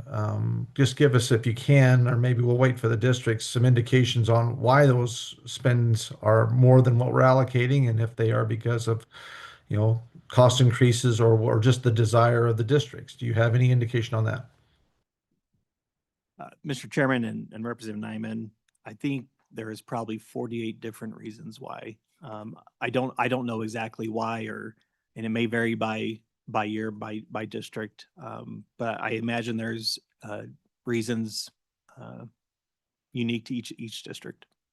And Mr. Wilmarth, you gave us a pie chart of where that spending for activities goes, and a big portion goes to salaries and wages. Is that correct? Mr. Chairman, you are correct. Yeah, in the June meeting, we broke those expenditures down by object series as reported by school districts. And you are correct. The majority of those costs are in the salaries and benefits category, which primarily are for the expenditures related to coaches' salaries. So follow up to that, are we requiring more assistant coaches, more personnel than in the past, or is that something that has just happened? Or is it, what's the reason for the increase in salaries? Is it required or just voluntarily changed?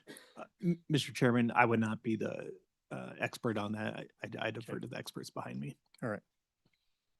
Any other Representative Yin? Yeah, Mr. Chairman. So I actually have the number in front of me. So For 2025 actual spend, it was 50.38 million. And the old formula was 46 million. But in the previous year before that, it was still up. The old formula was less by like 5 million. So it was like 41 million. And then the new formula, the SF81 formula, dropped it down an additional 4 million. So it went from 46 to 42.5. But I think historically, what this whole process has taught us is that they've always spent more than the model had on activities, and they've just taken it from the teachers in the past. And we've only really exposed that they're spending more than the model because now they don't have the flexibility to spend on activities the way that they could have before. So now we're just learning how much they actually spend on activities. Thank you. Speaker Nyman, your hand is up. Yes, sir. Thank you, Mr. Chairman. Also, Matt, and some of this, I'm just curious, is trying to wrap my head around this. Are we seeing more activities being offered through time? I know that there are some different things that are being offered now that maybe were not previously. And have those things been taken into consideration in the funding model? Like here in Crook County, we've got girls wrestling now. That is another activity which requires busing, requires coaching, requires, different events and things like that. Is that also a part of this, that we're seeing an increase in spending as we offer different activity opportunities to the kids in the state? Mr. Pike, Dr. Practice. Mr. Co-Chair, Representative Nyman, districts have changed the mix of activities that they have provided over time. I think that the current recalibration report is important because it not only provides resources for activities beyond student athletics, but also other kinds of activities that schools, extramural activities that schools provide, even at the elementary and particularly at the middle school level. So there's more activities that way. And as my memory is both of those areas, there's more money per ADM at the elementary and middle school level than in the past. There's a little bit less, I think, at the high school level. The decision of which activities to offer and to bring forward are really an individual school district decision. And also, I think that the choices about staffing and coaching are also individual school district decisions. I don't remember if it was part of his testimony or a conversation I had with him in Lander afterwards, but Superintendent Ayers from Campbell County indicated that the big high schools in the district each now have 9 assistant coaches for their football teams. So those are local choices and decisions that they make, and that may be one of the reasons sometimes expenditures exceed what's in a model that should reasonably fund this. One of the other things we heard in the panels that we conducted, the listening panels and the professional judgment panels across the state all of last year, was a concern that some of the cost pressure came from the Wyoming Athletic Association and the costs that they charged and the expectations they had. But there was a very interesting memo from the Athletics Association that I think was passed out in Lander again, where they made a series of recommendations of what kinds of reductions could be made. Football seasons could be shorter. There could be games played at schools that were closer. So there are, many ways to make choices about costs. Again, the importance of athletics shouldn't be underestimated, and the importance to local communities of many of the athletic things that happen are crucial, and certainly they're important to the students that go there. I think it becomes a question of what the appropriate level is. The other thing we found in our studies is Wyoming's among the highest per spending pupil in athletics. It's partly a function of distance. I think it's also partly a function of participation, which would be, distance you can't control. To some extent you can, but it's harder to. Participation is a good thing that you would want to encourage, I would think. So it becomes a set of local choices. I hope that was responsive to your question, Representative Nyman. Thank you, Dr. Pikus. I appreciate that. Yes. Any further questions for Mr. Wilmarth or Dr. Pikus? Dr. Pikus, I have one question. In table 3 on Mr. Wilmarth's data, it shows the changes in elementary, middle school, and high school. We increased funding for elementary and middle school bands. but reduced the funding essentially in high school. Was there a reason for that recalculation for more money to going to elementary than historically and more in middle school and less in high school? Was that a conscious decision in your investigation, in your studies, that we needed to have more money for activities in the lower grade levels? Mr. Co-Chair, that it was a conscious decision. The model that was developed was actually done by a person who worked with us in the 2020 recalibration, Dr. Schloman, who was a school superintendent in his earlier career. His understanding, his view of the research, the things he brought forward, and pretty sure what we wrote in the 2020 report was largely repeated in the 2025 report, was that the opportunities for activities and student activities at the elementary and middle level were very important to student development, and that investing relatively small amounts of additional money per pupil led to substantial increases in encouraging students to leave their screens and participate in other activities, if we could combine the two discussions today, and also to learn the concepts. Team sports are very important, even at lower grades, particularly in the middle school, in terms of learning how to work together and participate in other things. And that's a very important part of things. So that's what led to the recommendation of slight increases in per ADM funding at the elementary and middle school level. And why the decrease in high school? Any thoughts there? He built a fairly sophisticated model that tried to look at what needed to provide a reasonable mix of athletics. And it assumed that there was the model had at some point had to be constrained. That is, you would not expect a relatively modest sized high school to offer 20 different men's or boys sports and 20 different women's sports. That's just not something that can be done. And so at some point, as the size of a school decreases, you still need more money per pupil, but at wherever the cutoff was, I believe it's at 1,800 students, I think the number, right? That's my memory, is at 1,800 students, you can offer a pretty broad mix of programs and make some choices around it. And then estimated what the costs were to have a certain number of a coach for each team and some assistant coaches where appropriate. I don't think he ever took 9 coaches for football into account. That's a local decision. And then came up with a set of costs that the per pupil cost at the highest level turned out to be less than the per pupil cost in the model that had developed from 2005. And to go back to the 2005 model, I don't know why I just can never remember his name. Boyd Brown worked with us. He was at the time he was the business manager in Campbell County, and developed a model that the amount of money you received per pupil for athletics was inversely related to the enrollment in the school. And at the smallest high schools, they received as much as $2,500 per ADM. And as we recall from the conversation in Lander, Representative Heiner, that was the problem that came up in one of the districts in your district and in other districts across the state as well, that the very small schools, the other difference is the model funds athletics by district, whereas the previous model that Boyd developed with us was by school. Right. And so that led to those differences in costs. Okay, thank you. Any questions for Dr. Pikus or Mr. Wilmarth about activities? Seeing none, thank you very much for your testimony. We'll now open this up to public testimony. Anyone like to come forward, please?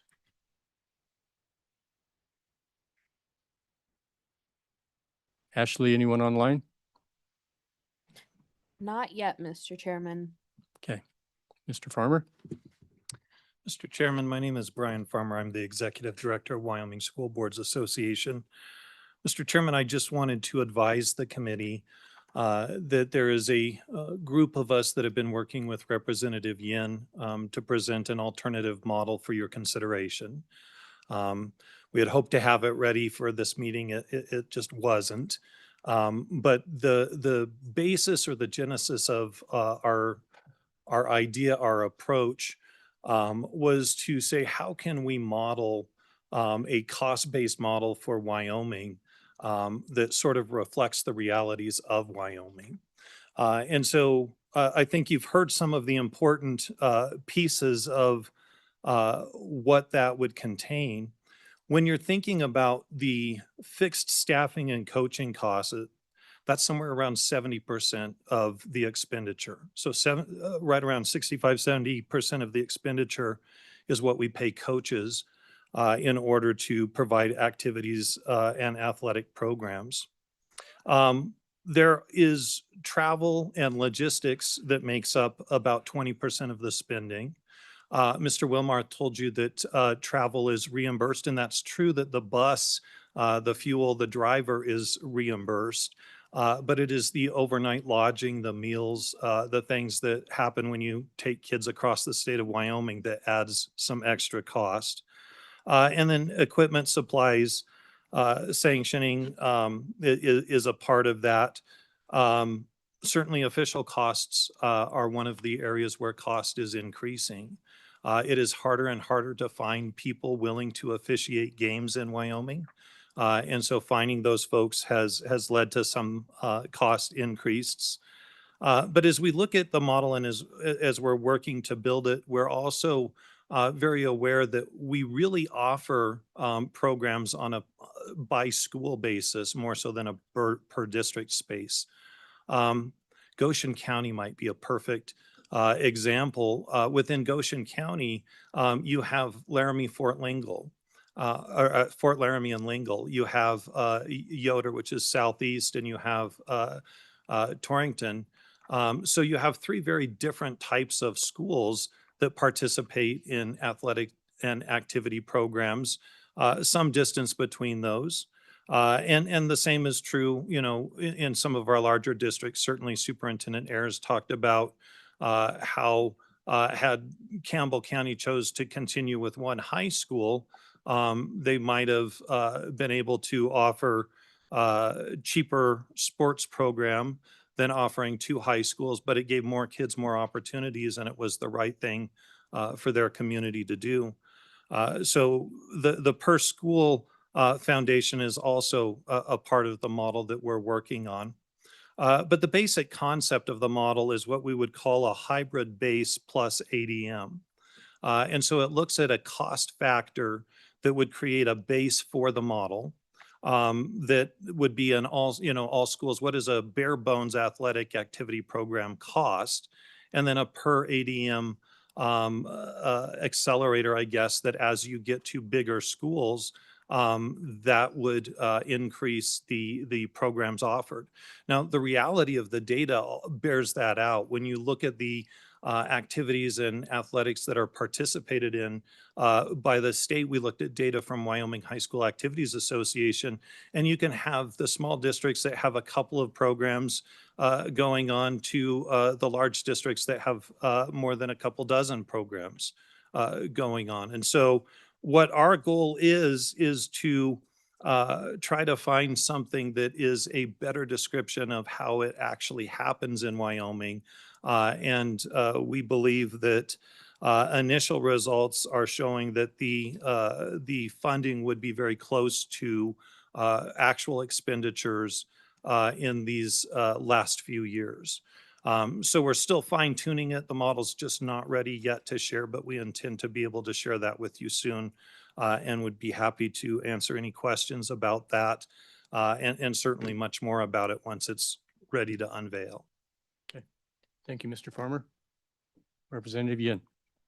I think the speaker also has a question after. Mr. Farmer, so we're trying to get a bill draft for our next meeting, and so we'll have to amend it our next meeting. Are you fine with just having the best of just be the vehicle for now, and then after the ability to present what the model looks like, maybe we change it in our next meeting?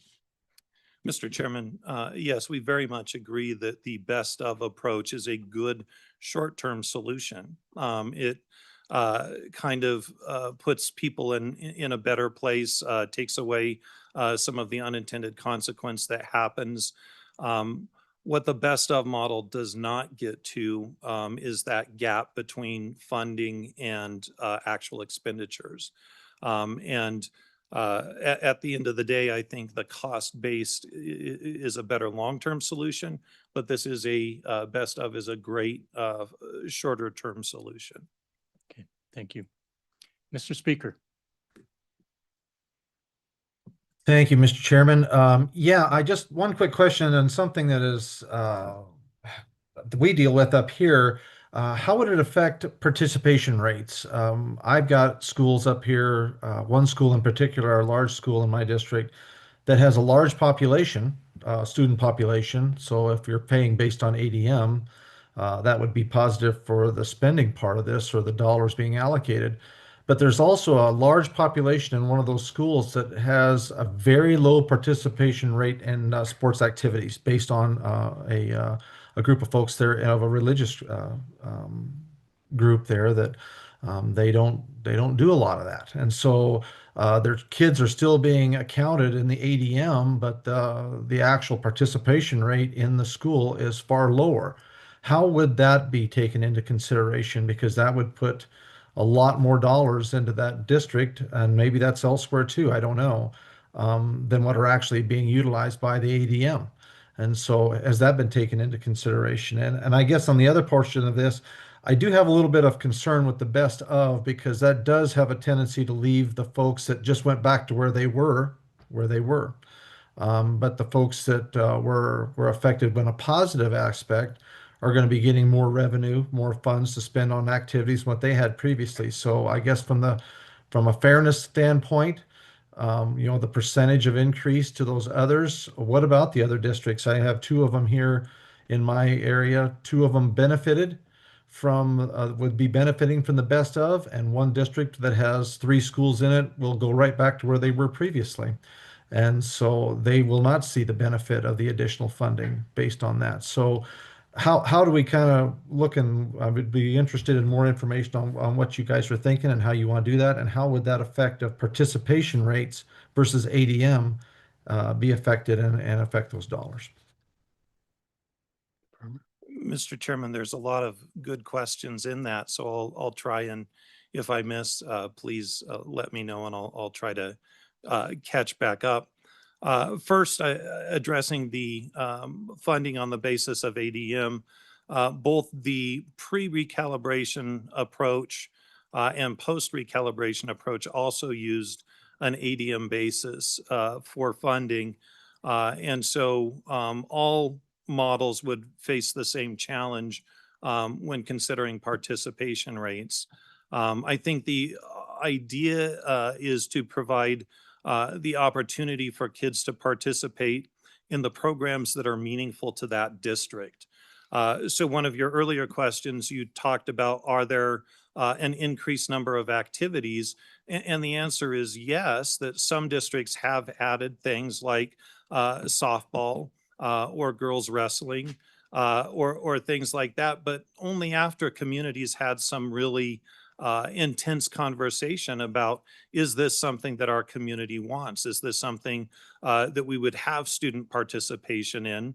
As we've looked to begin this school year, some districts have had some really critical conversations around participation rates in programs and have decided to not offer those.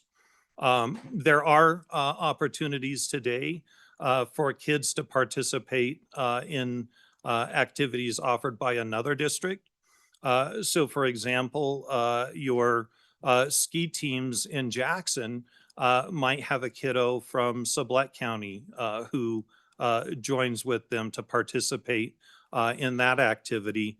So I think we really do try to provide those activities and athletics based on community desires, student participation, things like that. So I think that is a part of the challenge of each district is finding out what are the opportunities our kids will participate in and what's the right number of programs to offer. And as Dr. Pikus indicated, that does go beyond just athletics. When you talk about Future Farmers of America, one of my personal favorites, or other clubs, you might have other opportunities for kids to participate in other ways. So that is absolutely a challenge to every district and every community is what are the ones that matter and work for our kids. But to your best of question, I think the point of best of is that with the new funding formula, we had sort of winners and losers. We saw, I think it was 22 school districts that saw cuts and sometimes significant cuts to programs. Those are the districts that the best of would help. The other districts, the remaining districts, would be able to take the formula that was passed with the past law. So they're operating under the formula passed just by the legislature in this past session. The 22 districts that had those steep cuts and those unintended consequences are having the opportunity to see some restoration of funding so that they could continue to offer the opportunities to their students. So, Mr. Farmer, one of the questions that Speaker Nyman mentioned was, is this fair to all school districts to do the best of? Because if we do the best of, everyone will have the equal funding. The 22 districts that saw their funding cut will be restored. But in the new formula, there were some districts that had a significant increase in their activities. So is that fair for all school districts that some will see continue to see a significant increase in activities funding, while others, including these 22 districts, will just see status quo? So are we picking winners and losers and putting more money into athletics into some districts and not into others? And will there be pushback because of that? Thank you, Mr. Chairman. That's my question. Yes, sir. Mr. Chairman, I think we're in a position that best of or status quo, either one presents us with winners and losers. That's why I think best of is only a short-term solution. It only allows us to get through a shorter period of time where we find a better long-term solution. I think what we want to do is offer all students in Wyoming the opportunities to participate in athletics and activities that provide them additional opportunities to learn and grow. So I think that this short-term solution of best of is saying to those smaller districts, if you were unable or if you were constrained in your ability to offer programs before, you can see if your community has some demand for something more. But by and large, kids are the ones that are going to drive this. It's not a school district that's going to go out and say, we're going to have a football team with 9 kids. They're going to have to say, how many does it take for us to want to have something? What does it take for us to do these things, to offer those opportunities for our students? And so for those districts that have that opportunity, they will have the opportunity to determine if that is necessary. For the other districts, it will prevent them from having to cut programs where they were seeing participation. So I don't think it's a perfect solution. I don't think it is equal, but I think that it offers an equitable opportunity for students to participate in activities. So we've seen some data that shows the more money you put into sports, it impacts the win-loss percentage. The NFL is a good example. You put more money into it, you create winning sports teams. So with some of our school districts where we've increased their activities funding by 20 or 30%, are we tipping the scales with money to create winners and losers? Is that going to be something that school districts are going to come forward and say, this school district got this much more money, that creates an unfair advantage for them in their sports program? Mr. Chairman, I don't believe that districts will do that. Certainly someone from the public could make that complaint or that argument, but we're not paying our students. We're not buying the best athletes. We're not having disparate equipment. That's not what is being added. It is the opportunity that is being added. And salaries and wages are 70% of our costs. So are we spending more on coaches to create better teams? And Mr. Chairman, I think we'll know more about that after we look back. But I will say today there is a wide variability in what districts pay their coaches, and it is not necessarily by just size of district. It's not necessarily the case that the largest districts will pay the largest salaries. Sometimes it's very difficult for a small district to find somebody, and so they might pay a premium in order to find a coach for that activity for their students. Okay, Mr. Co-Chair. Yeah, I just wanted, if we don't request a draft today, there is nothing. So you understand that. We gotta jump on it now. Okay. Okay. Yeah, yes, sir, Mr. Chairman, and we do agree that the best of is a good approach to go. Would hope that you would request a draft in that manner. Should you choose not to do that, we'll continue our work and offer it to the committee. And should the committee choose not to offer it, there may be individual legislators who would choose to sponsor something in the upcoming session. Yes, Senator. Thank you, Mr. Chairman. I guess just for clarity, would you prefer the best of method, or would you prefer the graduated method that was being developed? Because those bills look a little bit different. And if we're drafting one bill, I guess we kind of want to know which bill we're going to draft. Mr. Chairman, I'm not sure I understand when you say a graduated method that was being developed. This goes to, I'll just hand it over to Representative Ian. I know that he's been working on a concept that provides an alternative method. So Mr. Chairman, if I may. Mr. Yeah, Mr. Chairman. So the intent coming out of Lander was, I really was not happy with the best of method, and it's clear that there are quite a few people who are not happy with the best of method. So I wanted to bring some people together to figure out what the right way to actually fund activities was. And so Mr. Farmer was part of that, Mr. Schultz is part of that, Mr. Smith was part of that, to figure out what a different model looks like. And so that's something that he mentioned at the beginning. That he also mentioned that it wasn't really ready to present yet. And so I understand that we need to get a bill drafted for us to actually approve at our next meeting. And so maybe instead of even just drafting best of as a vehicle, because clearly I don't think that there's much appetite for that. We do kind of a conceptual model where we get the information to LSO in between now and October for them to present us with a draft bill with the model that we're developing right now, if that is appropriate.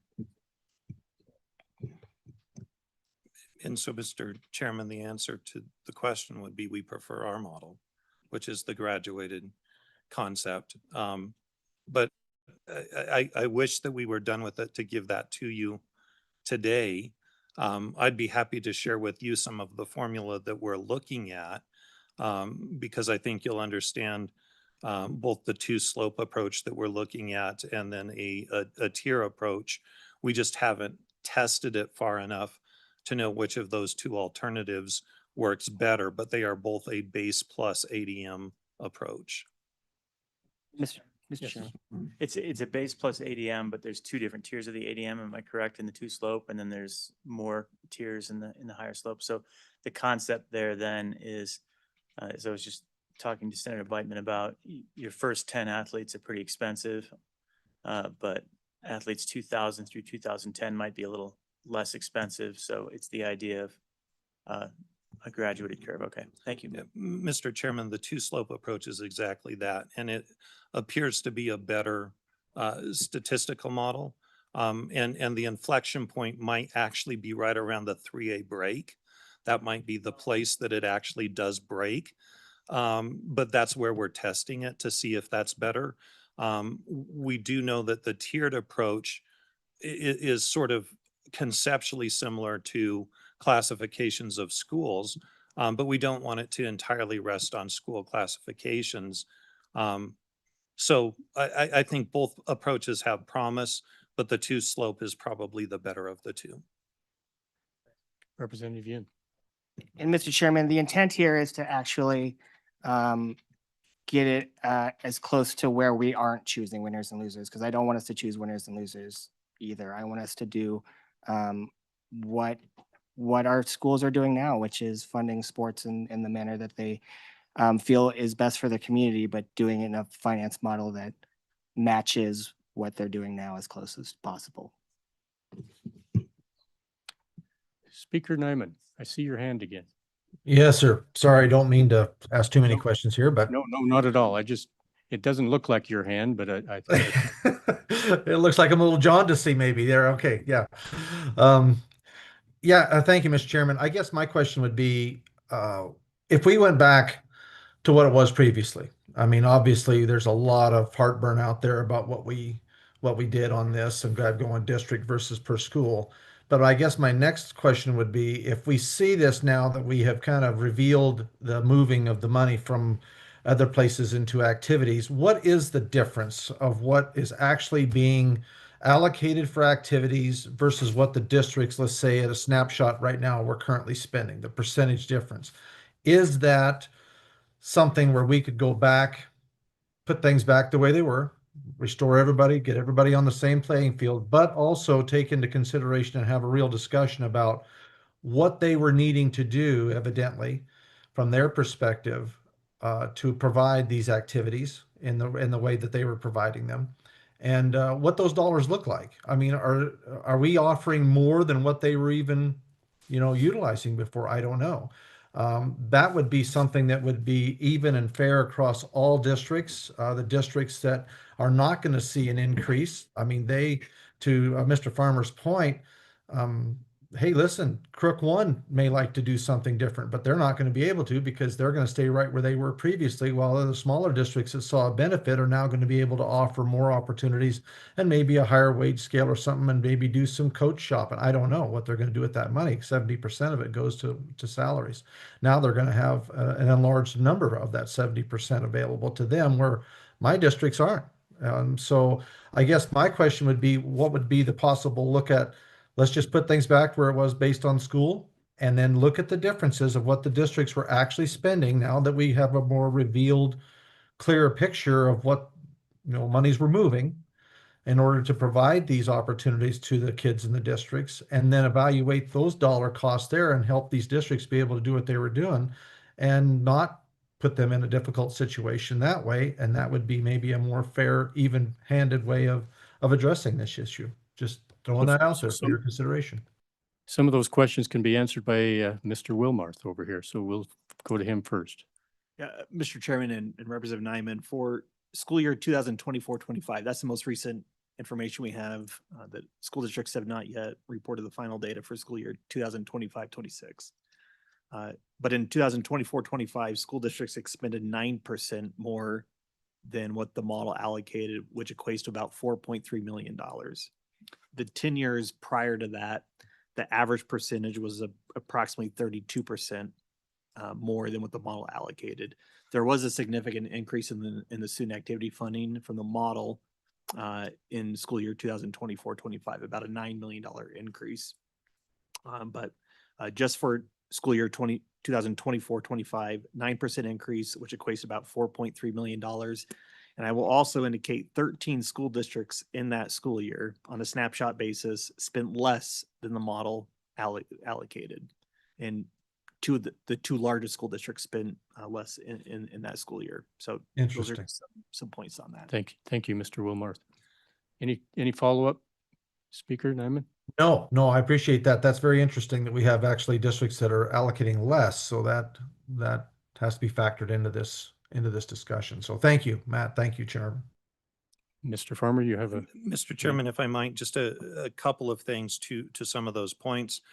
One of the interesting things that we uncovered in looking at this, I believe that the activities are adjusted under the instructional materials component of the external cost adjustment, which seems odd to me if salaries are the primary driver of cost, that perhaps the external cost adjustment should be tied to the salaries component as opposed to the instructional materials component. And so over time, as those two things deviate, you probably are seeing higher ECA impact to salaries than you are to instructional materials. And so my suspicion, though I haven't looked at the numbers, is that that's a part of the divergence that's happened over time, part of how we got to where we're at. Another part of the answer is in the number of activities that are offered. What is it that our communities are asking for? And so, but in our end analysis, when we're testing this, that is exactly in our model. What we are hoping to do is to compare our model to those actual expenditures, so that we can say, does the model accurately reflect the actual experience of Wyoming? And so when we, if we have an opportunity in the future to share that, we would let you know how ours deviates from actual expenditures. Thank you. Any further questions? Mr. Speaker, please. Yeah, thank you. Yeah, just as he's speaking there, it just calls into my mind another couple of questions. What percentage of the educators that would be actually in the silo are doing extra duty contracts for activities? And would those extra duty contracts for activities fall under the silo dollars? We've already seen where we have a larger number of positions available than what many times the school districts are actually hiring. We had that discussion yesterday with the Natrona County. What would this monies that we're talking about here potentially be taking up or could be compensated for to help these activities out of the silo? Because we've got many times teachers, certified staff that are also getting an extra duty contract to do their activity work. So does that fit in there or no? Mr. Farmer? Mr. Chairman, it's our understanding that only those that would be a co-curricular activity would be something that would be eligible for a silo expenditure. So it's not because the coach is also a teacher that it would be under the silo. It would only be if the coach is teaching or providing an activity that is also a classroom activity. So co-curricular activity puts it in the silo. Certainly coaches do come from classrooms. I don't have a percentage or a number to tell you that. I would say that it is a majority, but we would have to look further to give a percentage of what percentage of coaches are classroom teachers. Thank you. All right. Any further questions? Thank you, Mr. Farmer, for your testimony. Good morning, Mr. Chairman, members of the committee. Jay Curtis, Superintendent of Park County School District number 1 in Powell. And I guess I just wanted to give you some perspective, like one district story. I truly cannot speak to any other district other than my own, but I will tell you that well, first of all, I just want to sincerely thank you for having this conversation. I know I'm preaching to the choir when I tell you just how important activities and athletics are to our students. But in Powell, we feel that it is so important that it's part of our strategic plan. We actually have a goal that we want 95% of our students in middle school and high school to be engaged in at least one club, activity, or athletic sport, because we feel that it not only improves their academics, but it's also part of our school safety plan. Students who are engaged in activities and athletics have a deeper sense of belonging to their school. They're gaining those soft skills through teamwork and communication that really is hard to duplicate in the classroom oftentimes. So just for some perspective, I'm going to just tell you how broken the current, and I think you know this, but just this is an example of how broken the current model is. If you take Park 1 and Park 6, 20 miles apart, Park 6 has about 200 students more than Park 1. And under the current model, they are given $30,000 less than Park 1. So I'm not sure exactly how that happens in the model. When you go to the best of, they improve by $190,000, and you know that probably makes it more reasonable. But let me just tell you why neither of these is actually good. This is my 17th year as superintendent. My first recalibration was in 2010, and I started, I've testified in the 2015, the 2017, the 2020, And I believe in the 2025 recalibrations that activities is one that has always been underfunded. Our district currently receiving $835,000. When we got that number, we were budgeting $600,000 in the red. So we were spending $600,000 more. Now, we obviously had to make some cuts. We did not cut any programs. We renegotiated our pool contract to get about $50,000. We reduced the amount of national travel that we were going to support. We have a robotics team that they've got a dynasty and have made a habit of going to Houston every year. That's really expensive. Our middle school robotics has gone to nationals every year. We've got Skills USA. We've got, it's amazing things, but we were spending $80,000 just to help our teams. And that wasn't even covering their costs. So you might ask yourself, how does the district, let me back up. In the reductions that we made, we got about $150,000 out of those reductions. So we're still $450,000 in the red. You might ask yourself, well, how in the world can you be spending that much more? Well, number one, we have an enormous number of students who are participating in those activities. We have coaches that are called dependent numbers. So when we have a sport or an activity, once they reach a certain number of kids, for their health and safety and well-being, we add another coach. And to answer some of the previous questions, we also have minimum number of students in order to run a program. Our dance program was in jeopardy for several years. We're like, well, you got to have 10 kids in it or we're not going to run it. Fortunately, they were able to get those numbers. But to answer your question, we don't have 9 football coaches. We have 4 football coaches at the varsity level that are paid. And that's because you have a JV coach, you have a freshman coach, and then you have a coach and a defensive coach for your varsity. We're not spending an inordinate amount of dollars on uniforms. We're on a replacement cycle. We do want our kids to look good when they take the field. We want them to have pride in their school, but it's a reasonable replacement cycle. To all of the earlier comments, the vast majority of that goes to coaching salaries and just providing those activities. So with that, I would just tell you that from our perspective, we really support and understanding that something has to come out of this committee, and you might have to use the best of as the vehicle to move it forward. But we would very much support a strong look from Representative Yin and the group that's examining that on the kind of sliding scale or whatever you want to call that. We think that would be a very good thing for Powell. So I would stand for any questions that you might have. Questions, committee? Thank you very much. Good morning, Scott Stoltz, WASA Executive Director. Thank you for the opportunity to share information about activities. I think it's certainly clear in my role and also in my role as a superintendent that all of us clearly understand the involvement and the engagement that kids have in their school, and the buy-in that they have to their school is directly related to how involved they are in activities. That is a direct correlation between the success of our kids and how well they're bought into our schools. So the result of providing multiple opportunities for our students is critically important. We also know that school districts critically analyze as well that we're not offering every opportunity that we can for students. We know that there is a cost factor involved. We analyze that cost factor to ensure that there are a minimum number of students that we can provide an opportunity for, knowing that money is finite.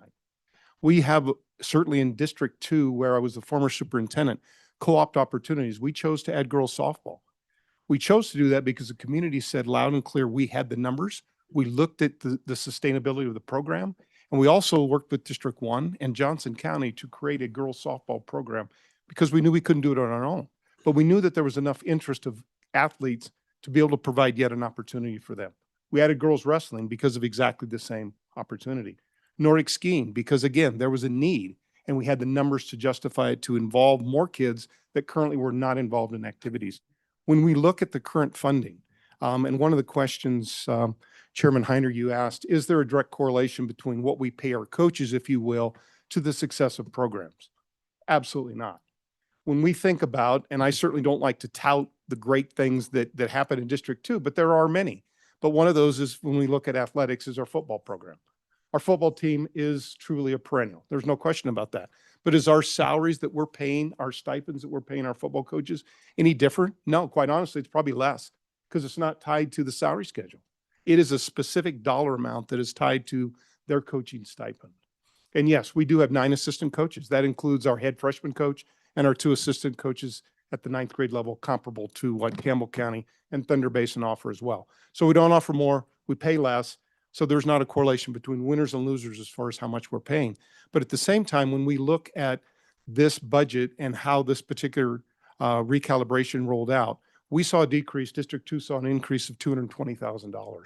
To put that in perspective, that made a net difference of approximately $600,000 to our budget, because we offset that budget $470,000 one year, $347,000 the other year. So we are adding more to what we're providing, what we're provided, because we know that is an absolute need. We know that certainly this has been exacerbated by the point because we've been able to afford this because of the flexibility of the block grant. That part is real. Is that we've been allowed to take money in those areas to supplement areas where we're underfunded. The other thing that I think is critically important, and I appreciate Representative Yin in creating this subcommittee to look at how can we provide this opportunity for all kids across our state, because it is that important. But we also realize that when we look at scheduling, when we look at overnight trips, can we start reducing those, because that's where the costs really see an increase and rise. Can we reduce the number of regional days? Can we reduce the number of overnight tournaments? Yes, we can. I think that's real. And I think in working closely with the Wyoming High School Activities Association and Commissioner Wilson, we can do that because we need to. I think that's truly a way that we can look at reducing costs. It's not always about asking for more, but it's also critically analyzing the information we have, the data that we have, and the truly finite amount of money that we have to say, how can we reduce costs and still be able to provide these opportunities for kids, knowing that that is what we need. We also reduce coaches when we don't have the numbers justified in a particular program. That is also real, and I believe that that is a current status of what it looks like across the other 47 school districts, and you just heard that from Park One. So I think those are the parts of reality that we know that we can look at. We can look at costs and how we can collaboratively work together to reduce those. But I think to bring it to a point where we're truly eliminating activities for our students across the state because they can't afford it, I think that's where that becomes a concern, and hence the reason why we're having these conversations. So I critically and thank you for the opportunity to be able to have these conversations. Thank you, Superintendent Stoltz. Questions? Senator Schuler. Thank you, Mr. Chairman. So I'm kind of hearing, I don't know if this is because of our decline in attendance, that maybe we're having some programs around the state that are seeing fewer numbers. And I assume that, you know, obviously there'll be a correlation in the number of coaches, but are you seeing that trend or not? Yes, Chairman Heiner, through you to Senator Schuler, absolutely. Particularly, I mean, there are certain sports, our girls basketball program, for example, we've seen a reduction in our numbers. We've reduced coaches in girls basketball. That's a trend in talking with our activities director, that is a trend across the state.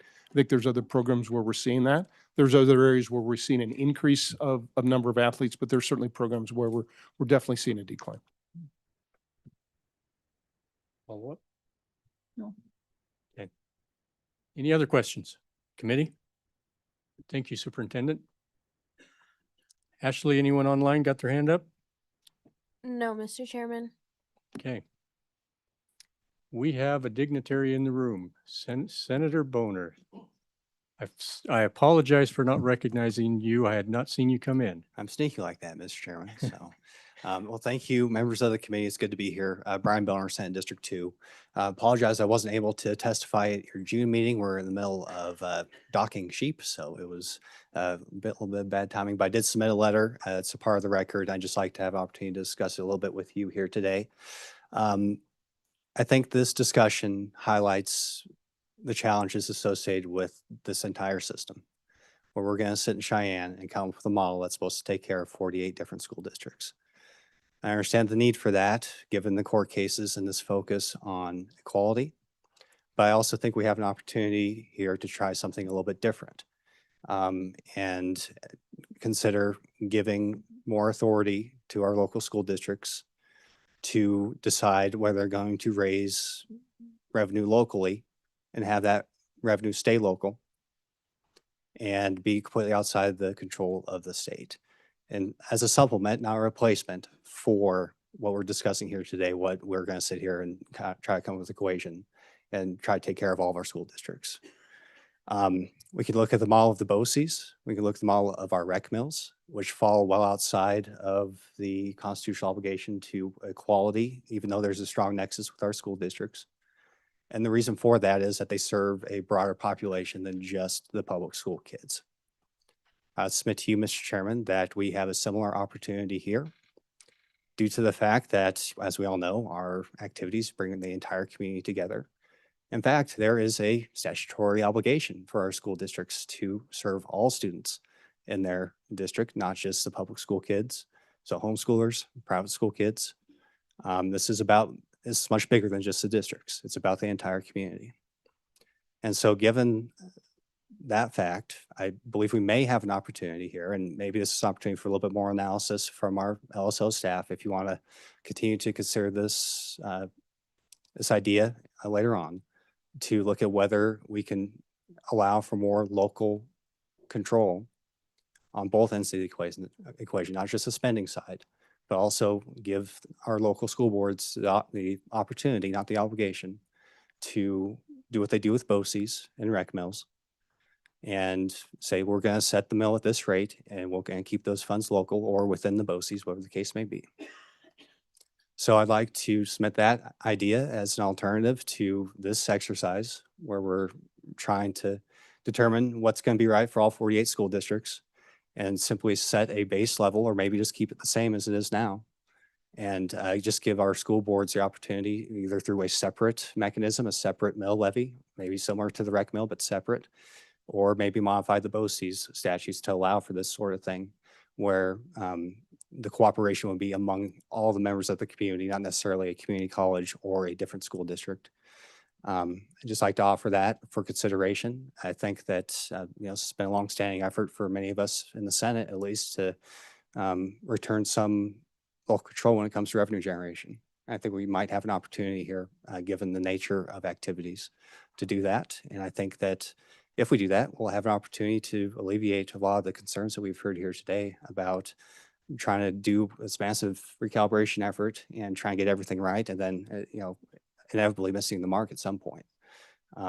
So I think we have a unique opportunity here to really reinforce that local control. We've heard a lot about local control, outside this room. I haven't heard so much discussion about local control today here in this discussion.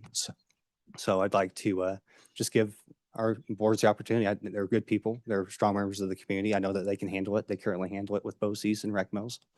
Let's give them that opportunity, Mr. Chairman, and I'll stand for questions. Thank you, Senator. Appreciate your ideas coming forward. Increasing or changing a mill levy is probably outside of the purview of this committee for recalibration, but it's something that I would encourage you to pursue and investigate. Maybe work with Mr. Farmer back there and see if there's some avenue to do that.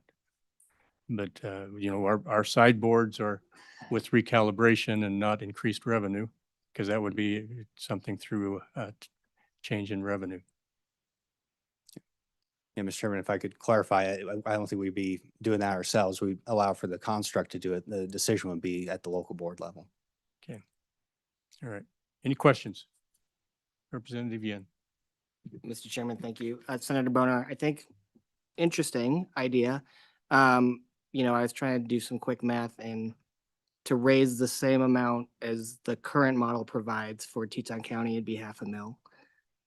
To raise the same amount that Niobrara uses for student activities would be almost $3 million. How do you, I think we had some conversations about,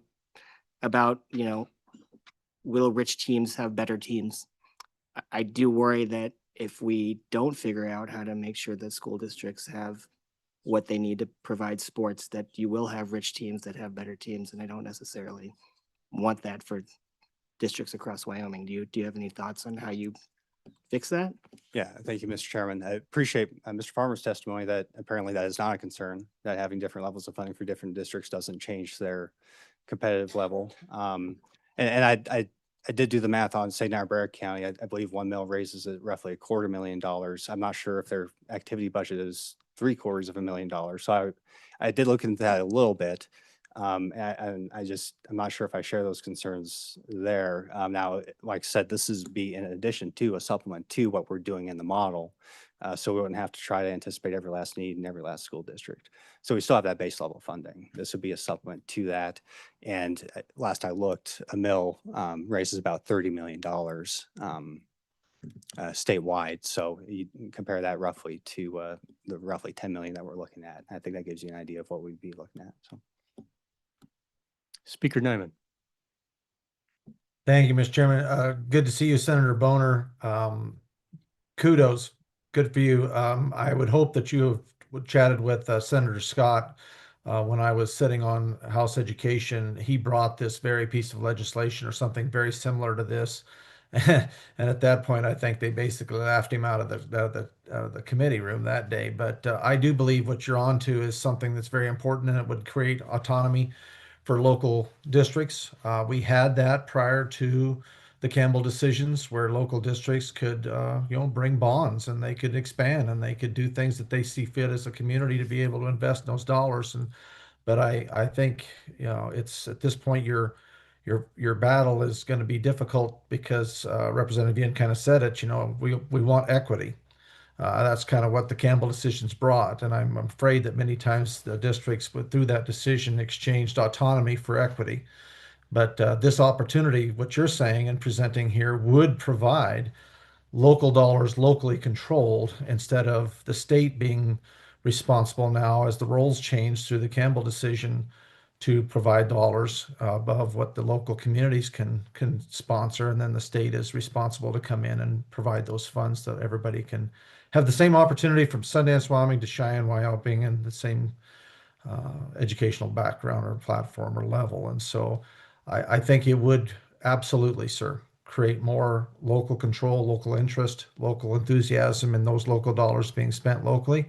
And then the state could stay out of those things and not have to be held accountable for how those dollars are spent, because we're taking them from other locations and redistributing them. So I admire your efforts. I'd love to be able to be there and help you, but well, that's not going to happen. But kudos, good luck, and I hope it works out for you, Senator. Senator. Thank you, Mr. Chairman. Yeah, and this is, after, having that discussion regarding school facilities, I'd submit this is a much more modest way of, instead of taking, totally changing, hundreds of millions worth of dollars worth of expenditures with school facilities. This is a relatively small, $5 to $10 million gap that we're trying to plug here. And you got to start somewhere. And yeah, just responding in good faith to a lot of the concerns I've heard about local control. The reality is that since the Campbell cases have been decided, we've had this weird system where when it comes to finance, school boards are responsible for spending, but have no control over revenue generation. And so I'm just trying to bring us back to a very small, modest way to that, what I've been hearing in my community, this desire for true local control, not a weird hybrid. All right, thank you. Thank you for your testimony. Great. Yes, ma'am. Chairman Heiner, my name is, and committee members, my name is Katie Christopherson. You may have remembered my face a little bit, but I'm just a parent here in Laramie County. To echo Senator Boner's, some of the things he brought up, that's why I came up here. That activities, just to keep in mind as you make your decisions and as this conversation moves forward, it sounds like in potentially other ways, that activities are not just sports. It's a lot of things. It's FFA, it's band. And so some of those conversations, where do those things fit in the silo for salaries? I feel like that should be thought about, discussed, pinpointed, whether that comes through a rule from the WDE or those kind of things. But just keep that in mind. It's not just sports. And there is the other thing I wanted to point out is there is the statute that has school districts pay for not just public school students to do activities. So there are homeschool families, there are private school families that take advantage of those things. And it doesn't necessarily come through ADM, like the calculation says. And maybe there's a wash between the students who don't participate and those students, but I think it's something definitely to keep in mind as this conversation moves forward. And so I just wanted to bring those points to light in the conversation moving forward. So I stand for any questions. Thank you, Ms. Christopherson. Representative Kelly. Thank you, Mr. Chairman. A quick question, but a big one. Considering the ultimate foundation of why we even need an educational system, I'm just curious, why would you refer to yourself as just a parent? Well, I have a little bit of a background in education and I have lots of family who are educators. So I don't have I have my teaching degree, but I'm not currently a teacher or an educator. And so I guess that's why I say that is I'm here in my role as a parent with some of my background in that as well. So. And parents are very important. The more parents get involved in education, the better the education is. So appreciate you being here, Ms. Christopherson. Yep. Thanks. Thank you for your testimony. Any further testimony? Any further public testimony on activities? Seeing none, we'll close public testimony and we will take a break until 10:50.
Ashley, are we ready?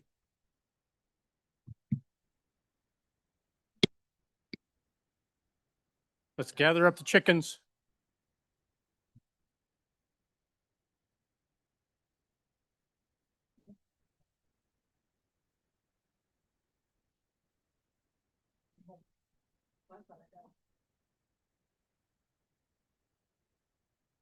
We can get our quorum back. Looks like we're about here. Okay, we have one more topic on the agenda, dual and concurrent enrollment.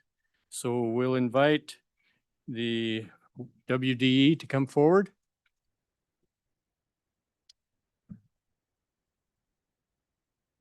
It's still morning. Good morning.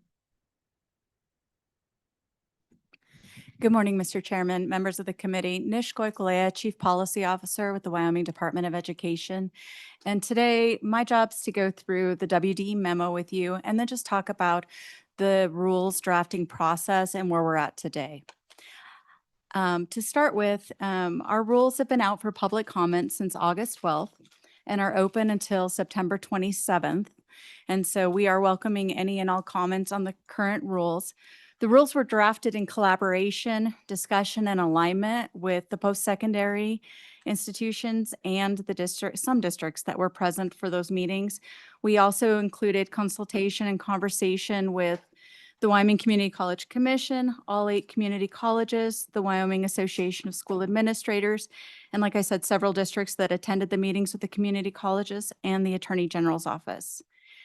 During the initial year, after much collaboration and deliberation, we really talked about how these rules should be drafted to be as open and as inclusive as possible. Because we don't have any current data on how many courses will be taken, how many students are going to seek this opportunity, we don't know how far the $10 million a year will go. And so rather than put any kind of restrictive parameters in the rules, we left it as wide open as possible so that hopefully that money can get used to its fullest extent. There is already some discussion and some ideas of ways that if we had to, draw that back in or put parameters on something in the future because we ran out of the 10 million, we could do that. Additionally, there was extensive discussion and conversations about specific reimbursement outliers, and there's some unknowns that we still don't know this first year. We know after this first semester, we're going to have some data, and we have meetings planned already to meet with the community college just to see what the enrollment looks like, how far it's gone, and we'll be able to do that every semester. So after a few years, we're going to have some really good data, but this first year, we do know that implementation is going to be a little bit bumpy, and we've already seen some of that as well. The department also has draft guidance prepared and has shared that out with some resources. We haven't sent out the full guidance because the rules aren't done yet. And so until the rules are fully promulgated, we don't intend to completely put out guidance to the public until then. Yes. And with that, I'll stand for any questions. All right, thank you. Committee, any questions?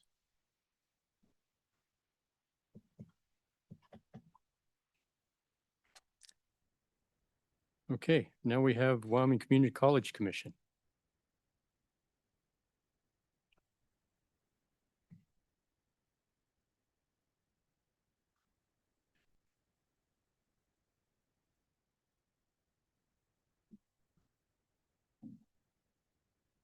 Welcome. Good morning, Mr. Chair. Committee, I'm Laurel Ballard. I'm the Executive Director of the Wyoming Community College Commission.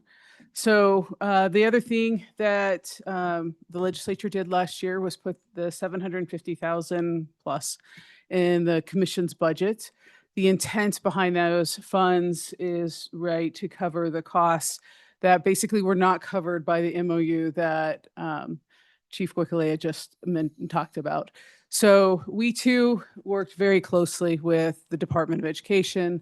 We actually had a team working between the Department of Education, the Community College Commission, the College Academic Affairs Council, the College so it's the vice president, sorry, of the colleges, along with the some folks from the administrative services from the colleges and the dual and concurrent or the dual enrollment directors for the various colleges. So we had quite a large group working together.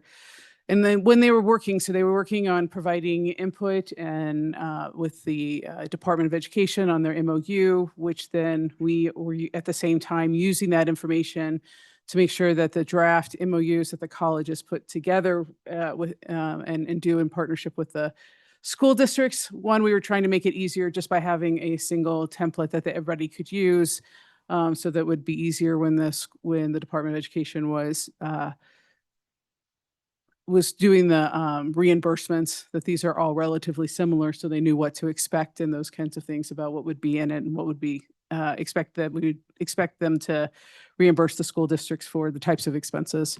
So we did that, and then all of that then, right, gets, then we put it into the MOU. And as we did that, then it gave us guidance then on what needed to be, how we needed to structure the 750,000.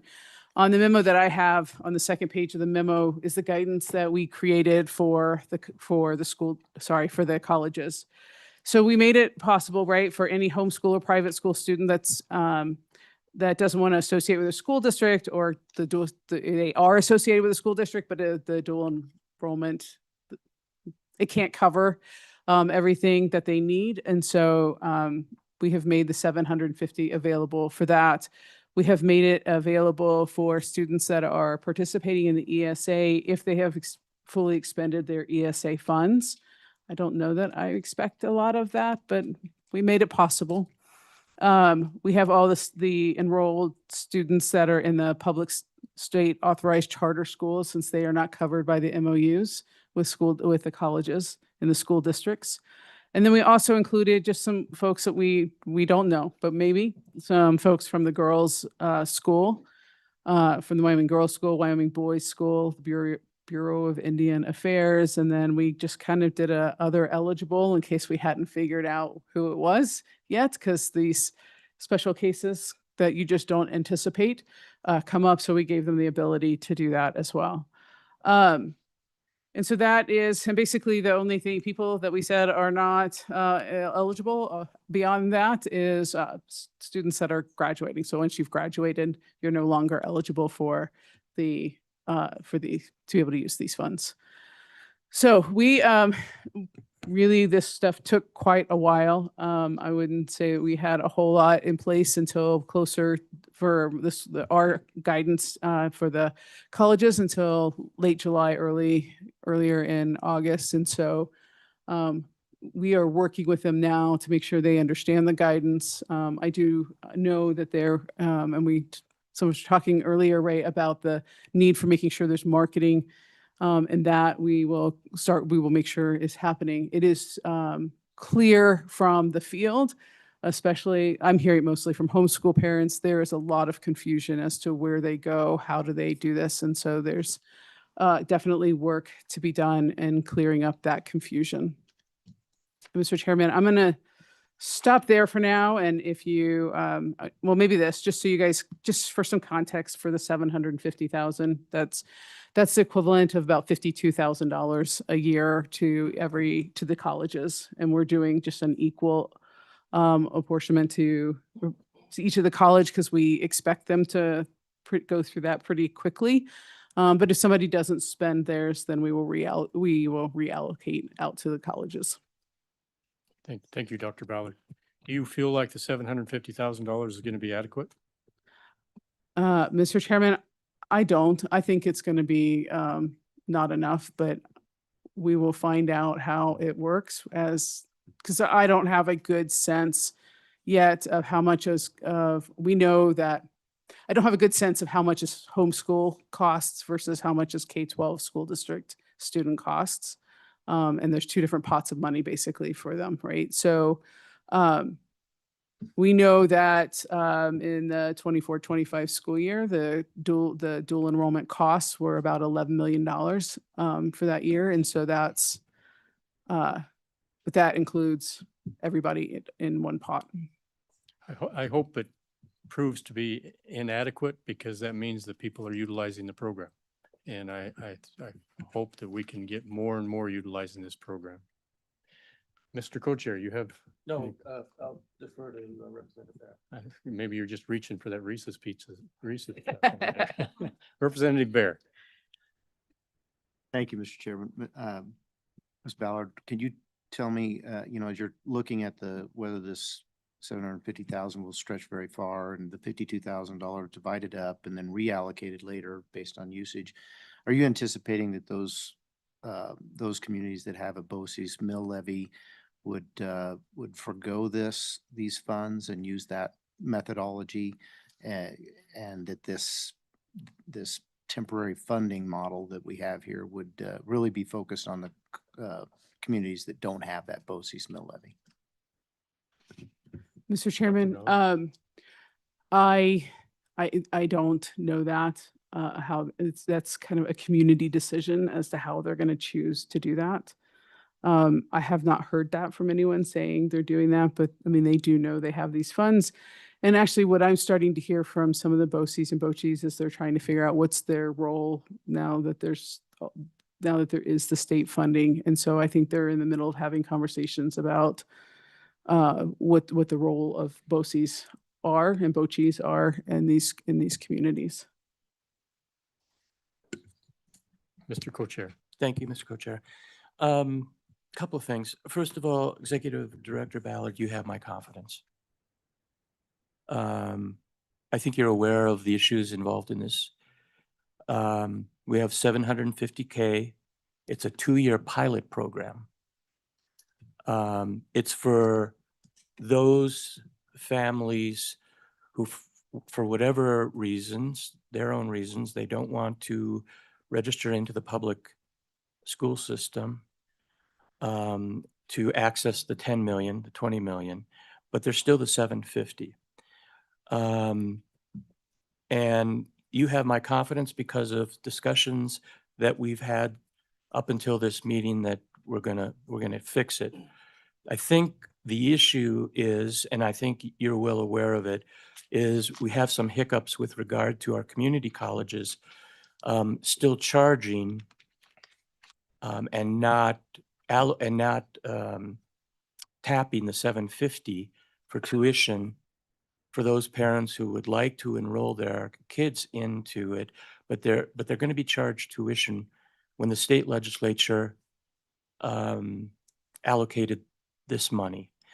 I would agree with the co-chair. I hope I hope the entire 750 and the 20 million is used. And for those watching us online, this is allowing our high school students to actually reach their associate's degree by the time they graduate.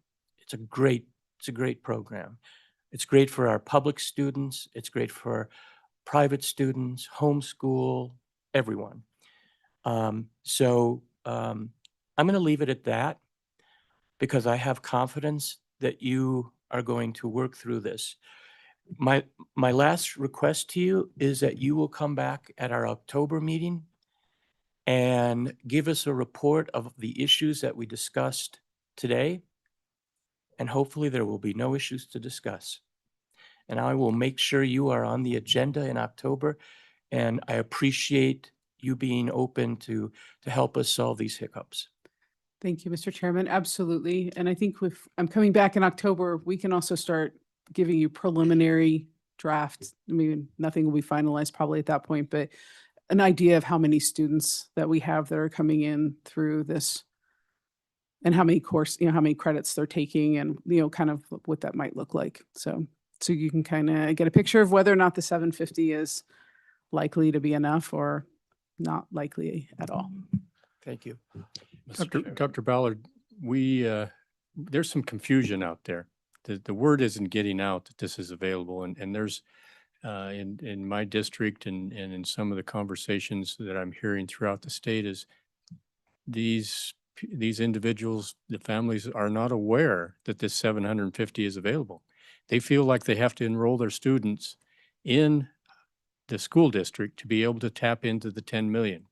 So how do we get this word out so that people can understand that they don't have to do that, that they can tap into this 750. And if we run dry on that, we'll get some more, but give them the opportunities that we're giving all of the students, the rest of the students in the state. How do we get that message out? Mr. Chairman, I think that the guidance we provided will start that, I hope, certainly. And then I will work with the colleges to make sure that we find ways and support them, make sure they have ways to get information out to families about what is the pathway. There's a lot of confusion, I think, just for homeschool parents because they've heard about the 20 million and they're trying to figure out where there's that. There's some that have heard about the 750. I won't say all of them had. But some do. And then they're like, and so they're trying to figure out where's the right place and who do I go to figure this out. And there's some confusion just from that as well. And so I think there's work we can do. I don't think we have communicated well at least from the commissions, from where we are. And from the community college's perspective, this is a good opportunity to expand their enrollment. And it brings students in their doors. So they should be helping you with this conversation, with this getting the word out in their local community, should they not, Dr. Ballard? Absolutely. And they are good partners. I mean, I think it's just been really early implementation hiccups as we start to roll this out.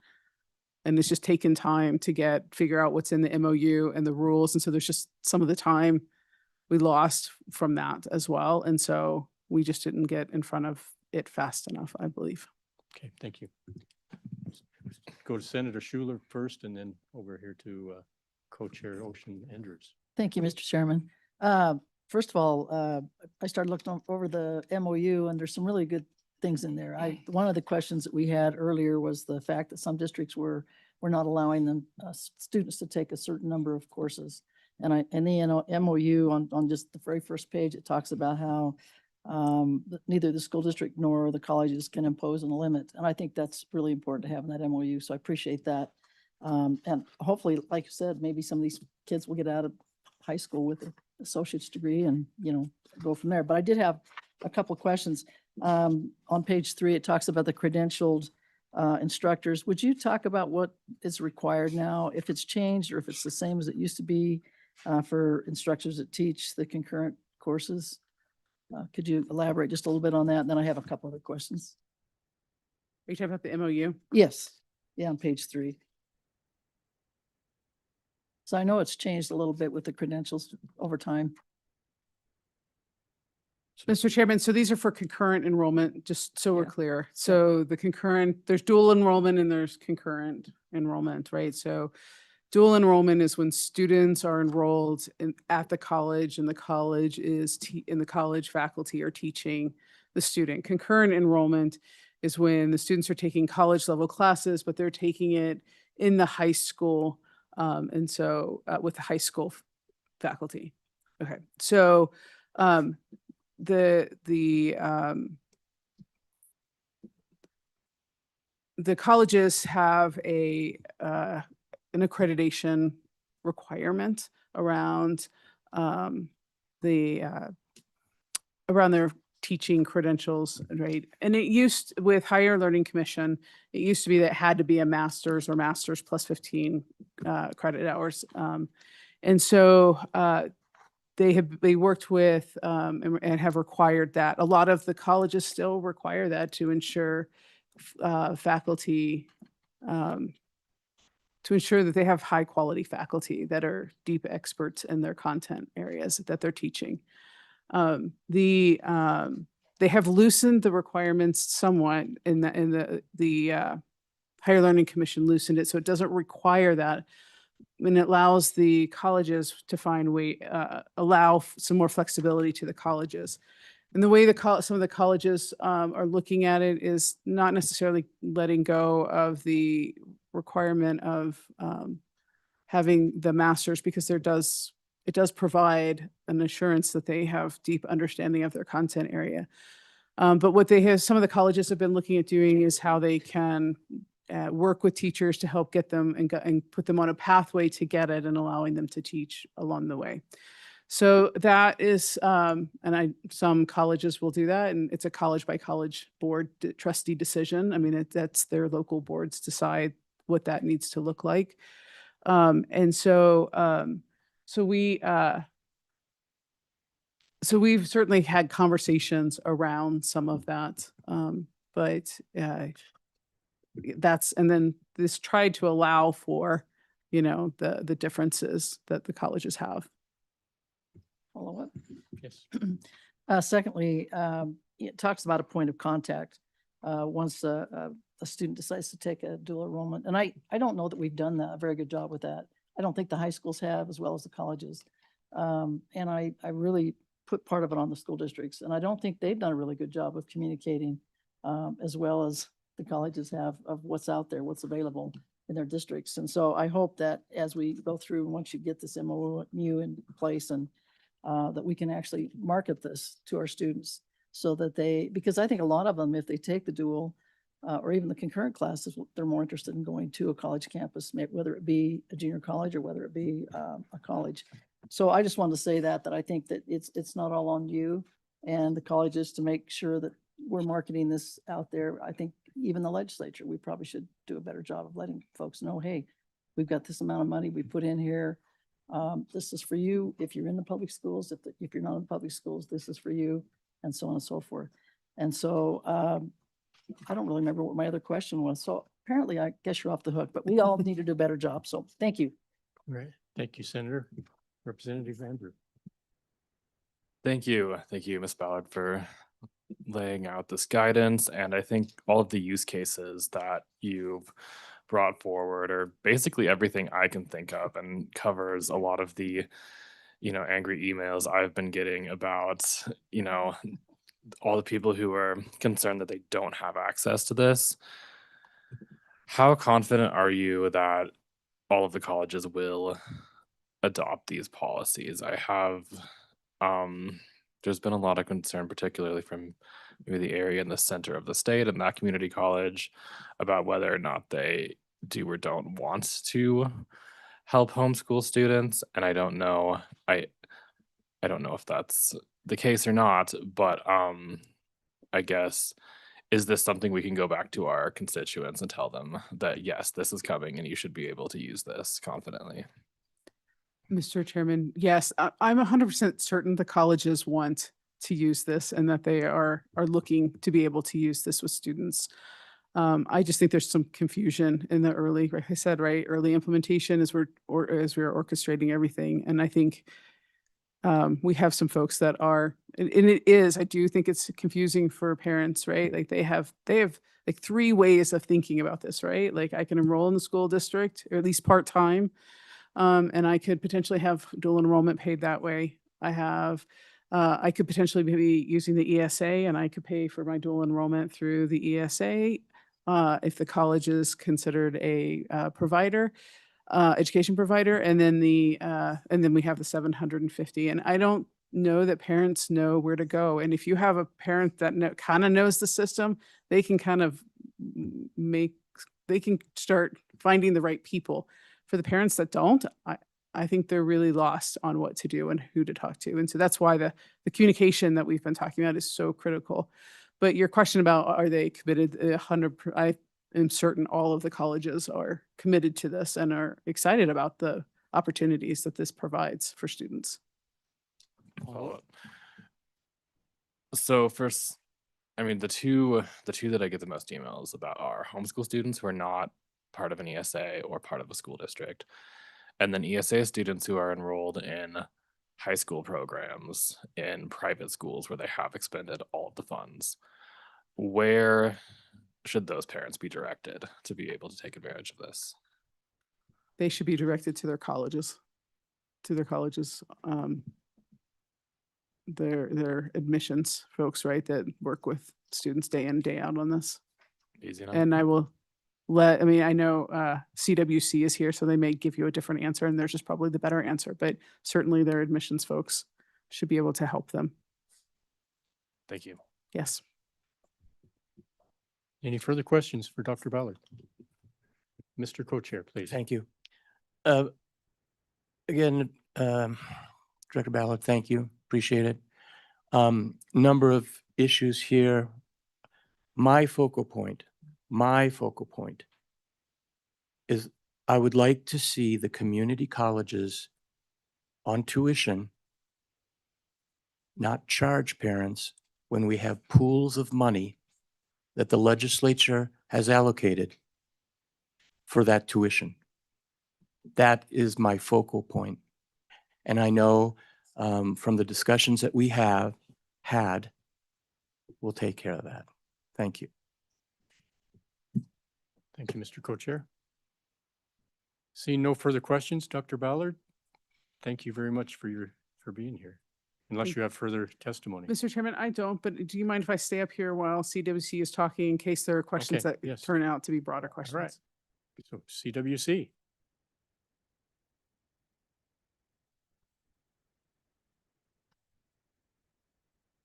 Welcome. I just zoomed in. I assume, oh, we have Dr. Kathy Wells there. So good morning, Mr. Chairman and members of the committee. I am Brad Tyndall, president of Central Wyoming College. And as you can see at the desk there, we have with Dr. Ballard, Dr. Kathy Wells, the head of academic affairs. Also available via Zoom is our director over concurrent and dual enrollment, Mr. Matt Johnson. And let me just really thank and recognize the good work that Senator Salazar has done.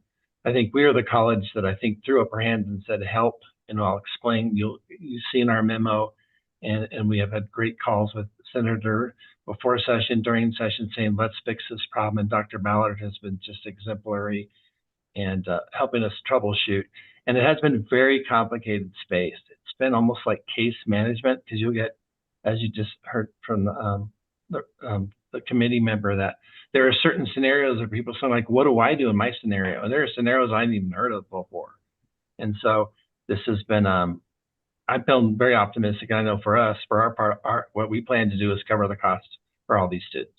And so in our budget, we know that there's money out there, and we hope that it's going to be enough for the state, but I understand the state is eager to meet that need. So if I could, Mr. Chair, just point out a few things from the memo that we submitted. And as a reminder, you've heard many times that current enrollment is when we teach at the high school, and dual enrollment is when they come to us, right?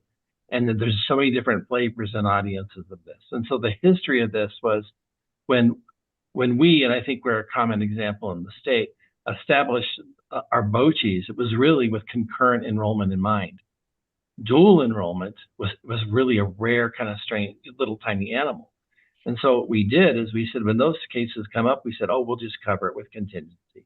Oh, we'll just cover it with college money, because, you know, we can just do that, because the numbers in dual enrollment were so small. But as you see in the memo, they skyrocketed, right? I mean, it's great, right? It's great news. They're going like, wow, the model didn't anticipate this. This is where it got so big. And then we've had, you know, state cuts happen, property tax initiative passed, and then, you know, we're riffing position reductions in the force. And we're saying we have to throw up our hands and say help, because this isn't tenable anymore. And this is, you know, we kind of stood up the red flag saying, help us. We got to set a cap on this. And so that's what's happened. But then the good news, as you all have been talking about, is the new pots of money. And that's the educational savings account, the $10 million for those who have contracts with their colleges with the school board, and the $750,000 pilot money to handle those who are not covered in those agreements. And so what has been happening is that we've been troubleshooting cases. You'll have a parent who will come and say, well, I don't want to accept that type of money because I'm concerned that later the state will come in and say, we're going to start telling you what your curriculum needs to be. And you could try to reassure them saying, I don't think that's going to happen. But they say, nevertheless, I don't want to do the ESA route or some other route. And so it's been really a case management scenario where we've been learning this, right? And I think it has been kind of difficult to get the words out to people, because even as a few weeks ago, we were on a phone with a parent, Dr. Bowden, saying, tell us this exact situation. How are you falling between the cracks? And we're filling those cracks. And we have that commitment to cover that, because this is our bread and butter. It's educating our youth. I feel confident. I know if I can speak for my college that we're taking care of business. And if somebody falls into the cracks, we'll just take college dollars and say, we'll figure it out later. We're not going to tell this person they can't take this class this semester. We got to get them enrolled, and we'll figure out with these pots of money how it's all going to work out, or the college will cover it. And I think all the colleges are in a little different situation because they have a BOCES or a BOCHES, the nature of their contract. I don't think LCCC has either. And so they're at a different situation with these pots of money. So I think we're making good progress, and it's a complicated space. And you heard from Dr. Ballard. She understands this far better than we do. She's been a great partner. And also Dr. Wells, who's at the table, and Mr. Johnson can give you lots of details should you want them. And so we're standing at the ready to answer your questions you may have. Thank you, Dr. Tyndall. Any questions? Yeah. Mr. Co-Chair. Thank you. First of all, I want to publicly acknowledge President Tyndall at CWC. I know he's short. He's done an incredible job for our community. Our community owes so much to Brad Tyndall. And I want to thank you personally, Mr. President, for your tenure and your leadership. So many great things have happened at Riverton CWC. And I want to publicly thank you for that. Also, I want to thank you for your words that we'll work this out. It's going to happen. On the dual enrollments, we'll make sure that we cover the cost of tuition. And I appreciate those words, and I thank you again. Thank you, Mr. Co-Chair. President Tyndall, as I look over the memo that you sent to the committee, you have one graph that's public versus home/private credits. And the growth was exponential, both in public school credits as well as home or private student credits. It was growing exponentially until this past year, the home and private credits dropped off. Is there an explanation why that dropped off significantly this last year? Mr. Chairman, I would like to call a friend, Mr. Matt Johnson, who registers the students, and if he could make a crack at that answer, I would be grateful. Committee and Chairman, thanks for having me today, and I'll try to answer the questions as best I can. In 24-25, we had tremendous growth of participation, and on the dual enrollment side, I'll throw in some nuance. Generally, our public school students are only taking 1 or 2 dual enrollment classes a semester because they have an entire high school course load that they've already built in. And our homeschool students can take more dual enrollment courses. So that's why we saw tremendous growth in the dual enrollment participation. After the 24-25 year, when we saw that growth, and then shrinking mill levy revenue, available funds to pay for courses, we realized, that year, CWC took an $800,000 cut in our operating funds. We realized unlimited participation wasn't financially sustainable for the college, so we put a 10-course cap on participation. Some students had not aged out, but had earned their participation cap and were no longer eligible through the BOCHES funds. So that might be why we saw a decrease in participation this past year from homeschool students is some of those students who had, accumulated 20, 30, 40, 50 credit hours already through dual enrollment. They reached their 10-course cap and were no longer eligible through the funding that was available. Mr. Co-Chair. Yeah, I was going to get into the shrinking mill levy revenue issue, but I just don't think it's constructive today. Let's just between now and the October meeting, when you all will come back and report to us, let's just see where we go. Let's just move on with that. And I feel confident that we're going to get a solution, and by October we'll be good to go. So I just don't want to engage in that. Yeah. All right. Thank you, Mr. Co-Chair. It's disappointing to me that we we deny some opportunities to children that want to learn because of financing, mill levies and things like that, taxes. So let's work through a solution so that these kids that want to learn have every opportunity that they can. So thank you. Yes, Dr. Wells, is it Dr. Wells? Yes, thank All you, right. Chairman and members of the committee. You asked Dr. Ballard a couple of questions earlier, and I would like to add just a little bit of context to those responses and some additional detail from what President Tyndall presented earlier. Even as recent as the past couple of weeks, internally, we've had conversations about how to communicate to particularly our homeschool families about the different pots of money. We've discussed that being a difficult challenge in communicating and letting folks know what the opportunities are. Matt and his one staff member have been flooded with calls. We have a huge homeschool community in the counties that we serve, particularly in Fremont County. And we certainly have been engaged, as President Tyndall mentioned, on a family by family or a case by case basis in those conversations. And our approach has been to work through the different avenues of funding so that the families are aware about the different funding that's available, and they can choose the funding that fits their situation the best or the one they're most comfortable with. And our plan internally, until we have some time to collect more data and get a sense of how and where these funds will be used and the extent that they will be used, is to work through the different pots of funding with the families to make the right decision for them.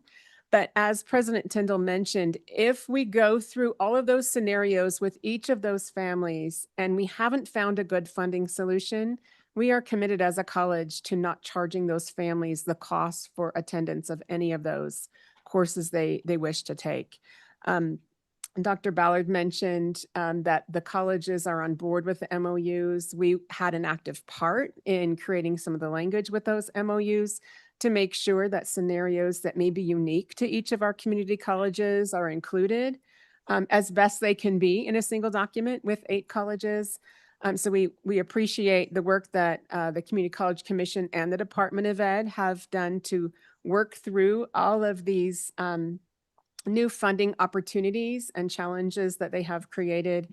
But we are certainly committed to not limiting or reducing access to any college credit now that we have additional funding available and different opportunities to share with our homeschool families in particular. And are excited to see how those funds are used and the avenues of funding that particularly our homeschool community feel are most important for their students. Thank you. Thank you, Dr. Wells. Any questions from the committee? Thank you for being here. Thank you for your testimony. We will now open this up to public comment, public testimony. Anyone from the public would like to take the hot seat up here?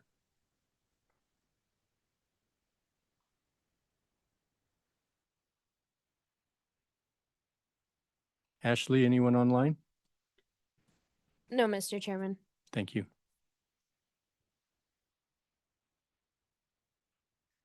Welcome.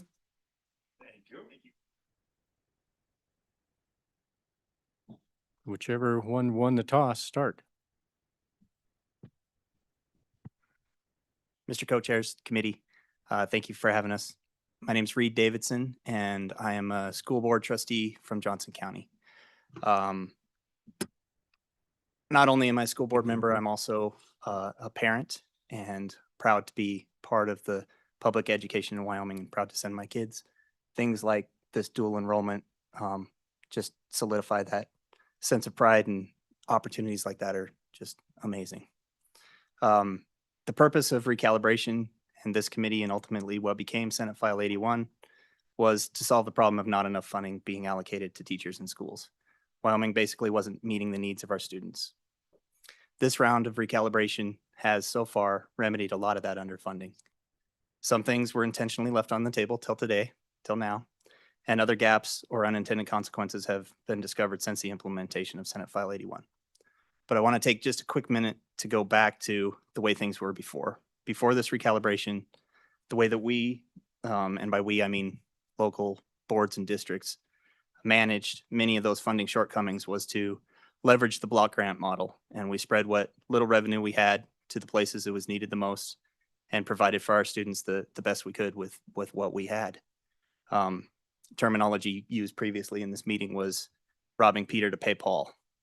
Another way to put that is basically making decisions that prioritize one underfunded category over another underfunded category in order to pay as competitive of a teacher wage as we possibly could, but we still had to keep the kids learning at high level and keep the kids fed, keep the lights on, keep the doors open.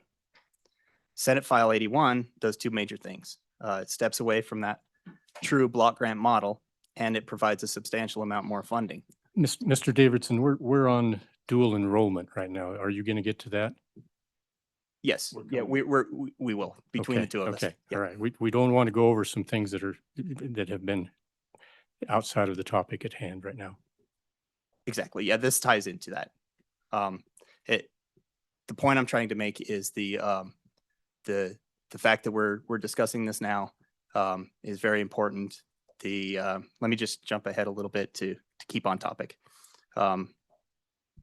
I guess basically while we wait for this stage of recalibration to shake out and topics like dual enrollment and nutrition and technology and school safety, what we've had to do in our district is to rely on reserves.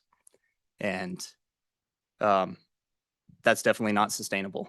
The only way that Senate File 81 can be successful and sustainable is if work continues to find solutions for all the areas that we used to cover by spreading that block grant as thin as possible, including dual enrollment.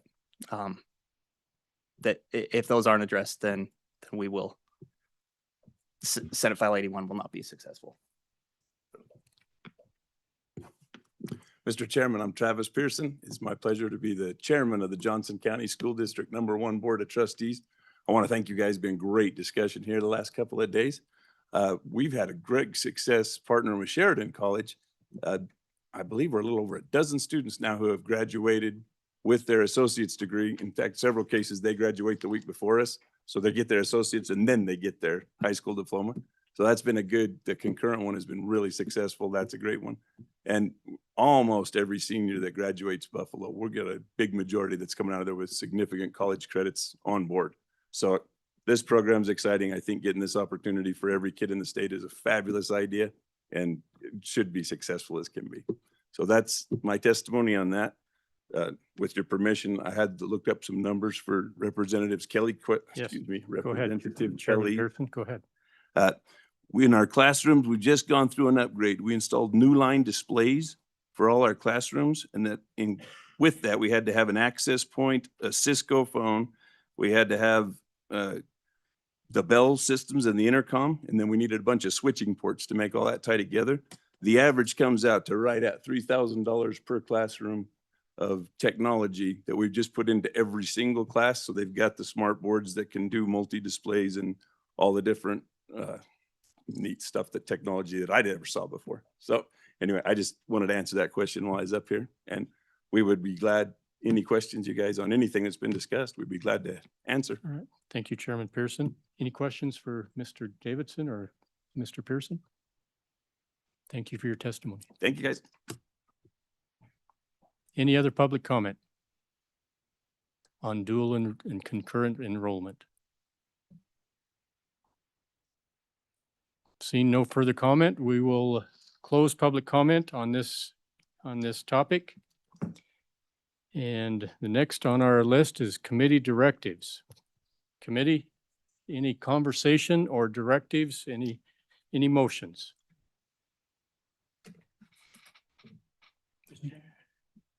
Senator Ruffus. Thanks, Mr. Chairman. Mr. Chairman, looking back at the last couple of days, it's clear that we need to address at least 4 areas, and I think we'll go through those 4 areas. Obviously, we've got to decide what we want to do on food service, SROs, technology, and activities, and then there may be other ideas we might take action on. My suggestion would be that we then have at least 4 bills. We have 4 individual bills, one on each of those topics, that at least gets us going in the right direction on each of those topics based on what we heard.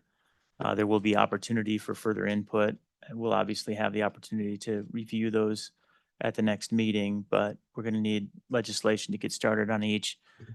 They're discrete concepts. I think individual bills for each of those are appropriate.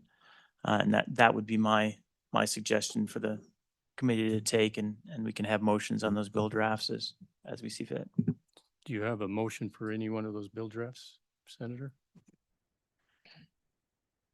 Mr. Chairman, I think, going back to the one that we talked about earlier today on technology, I do have a motion there, and we had a lot of alternatives available to us that we can look at as far as there were like 12, I think, that were provided for us as scenarios that we could consider. The scenario I favor, and I think for the bill draft, we can probably pick any of them and then work through it at the next. The one I would favor, so I'd open it up for discussion before we finalize the bill draft request, would actually be the option 6 that's provided, which is no computers in K through 2 and 1-to-1 in 3 through 12. Based on the testimony I heard, that's kind of what I favor the most. Now, there's a little bit of challenge from the constitutionality based on the Supreme Court decision, where there is an inclination that we would want to be 1-to-1 for all K-12. I'm honestly just not compelled that that's the appropriate path. We had some discussion about going 3-to-1 in the higher grades, or whether 3-to-1 was appropriate in K through 5. It seems once the computers are purchased, I was compelled by the testimony today that tying the computer to the individual student, even if they're not using it, makes the most sense from the standpoint of ease of use and actually saving money on knowing who is responsible for it, the responsible party. It ends up with a better upkeep.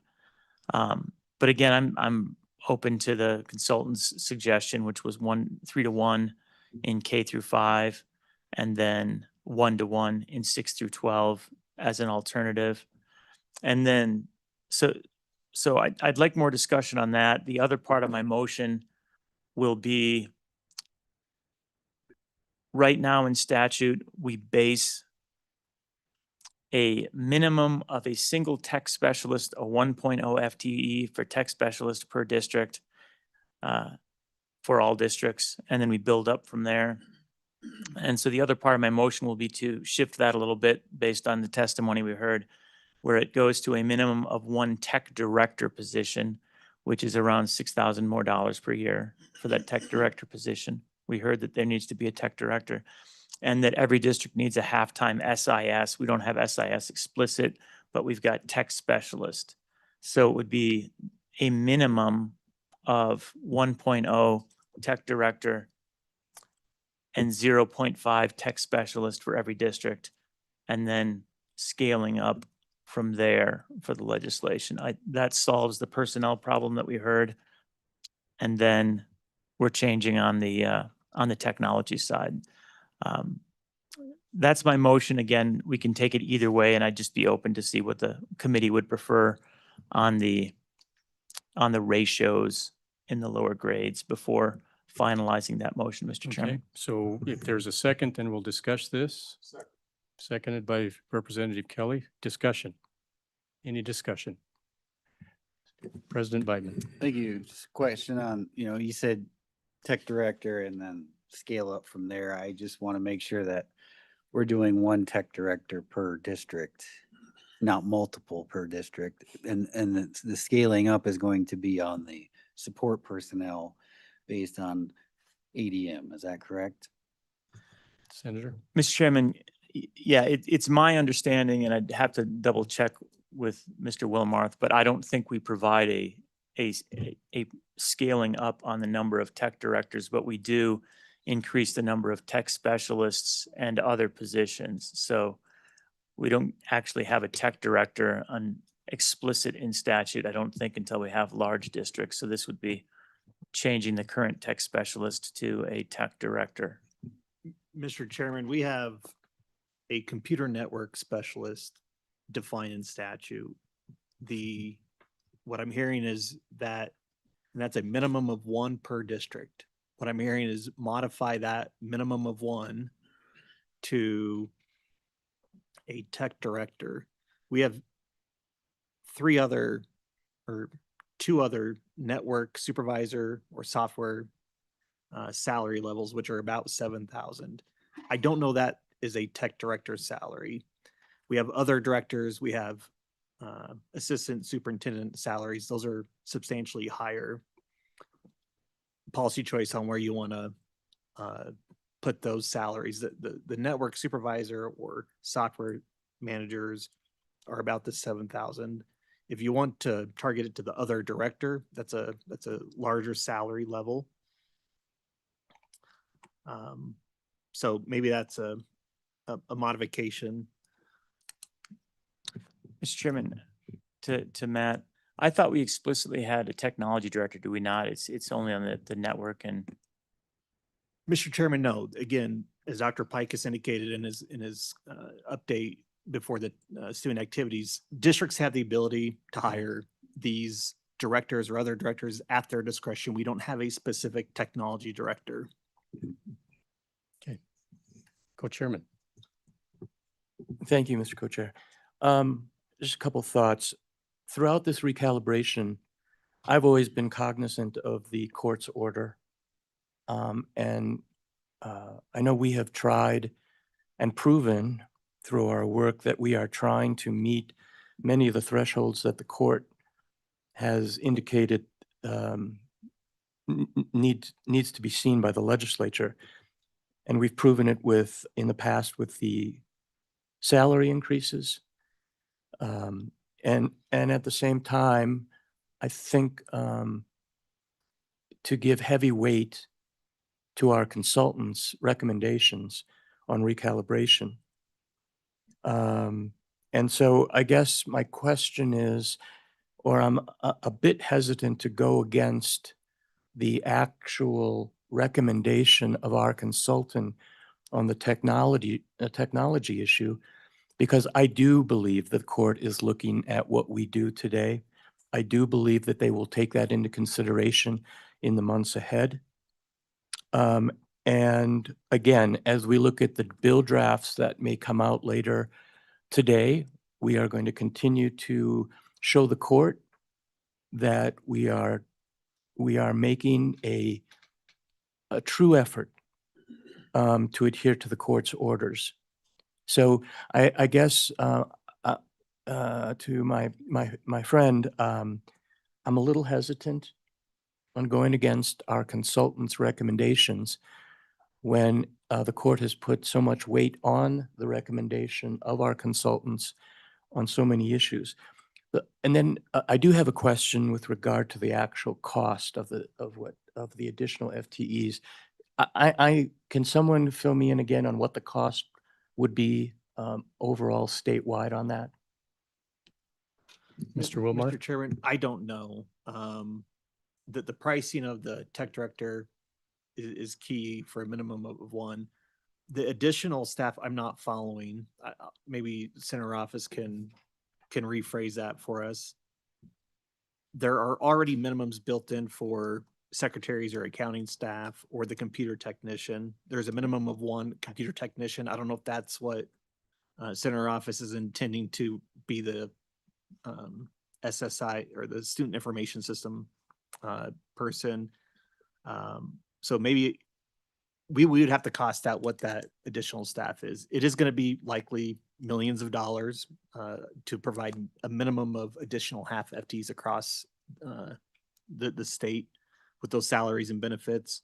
And then whatever salary you peg for a minimum of a tech director, if that's going to be a deputy assistant superintendent or a director or coordinator or network supervisor, those vary in degrees. So We don't know what the cost will be yet. Okay, thank you, Mr. Wilmarth. And I support my co-chair.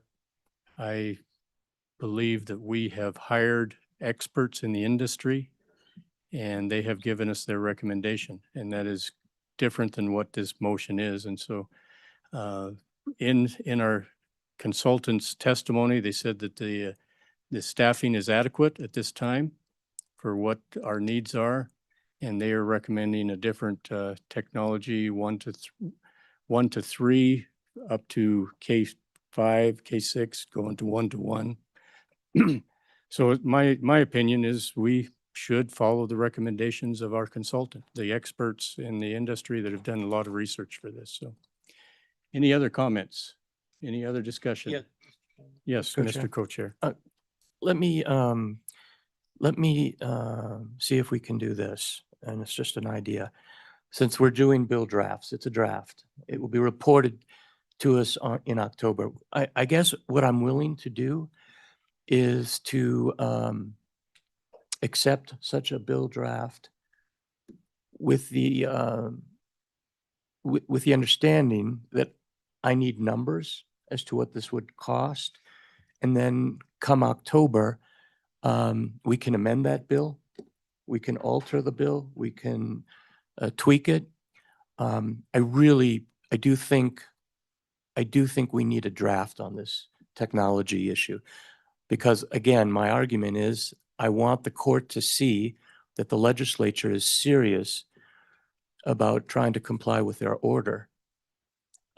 So I would be willing to support a draft inclusive of what you have suggested, but I want to see the price tag, and we will, I assume, be able to see that price tag when it's priced out by October. And then at that time, Mr. Co-Chair, we can tweak it, we can amend it, we can reject it. But I think it's important in my thoughts to go forward because I want to give the third branch of the government the understanding that we are trying to do the right thing with our order. So just my thoughts.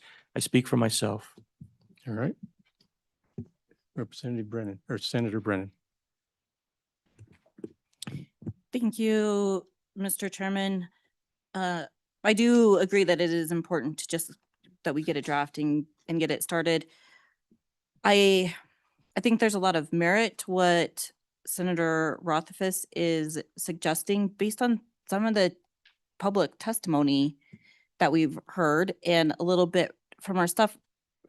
There's the report, but we also heard in public testimony that they really need more support peoples, that our districts are asking for that. And we heard some about a little bit on this 1-to-1, but we've also heard that there's kind of a swing back to pen and paper, especially in the lower grades. So I think what we're hearing, I think that this is actually a very reasonable spot to start with for a bill draft. And, as fast as some of this technology versus what are we doing, pen and paper in the classroom has started to pivot, there might be some new information even by October, but I think there's a lot of research already to show that, in the lower grades, we don't need that 1-to-1. And so I'm in full support of getting a bill draft, but I would be very happy to support this idea. Okay. Any online? Senator McEwen?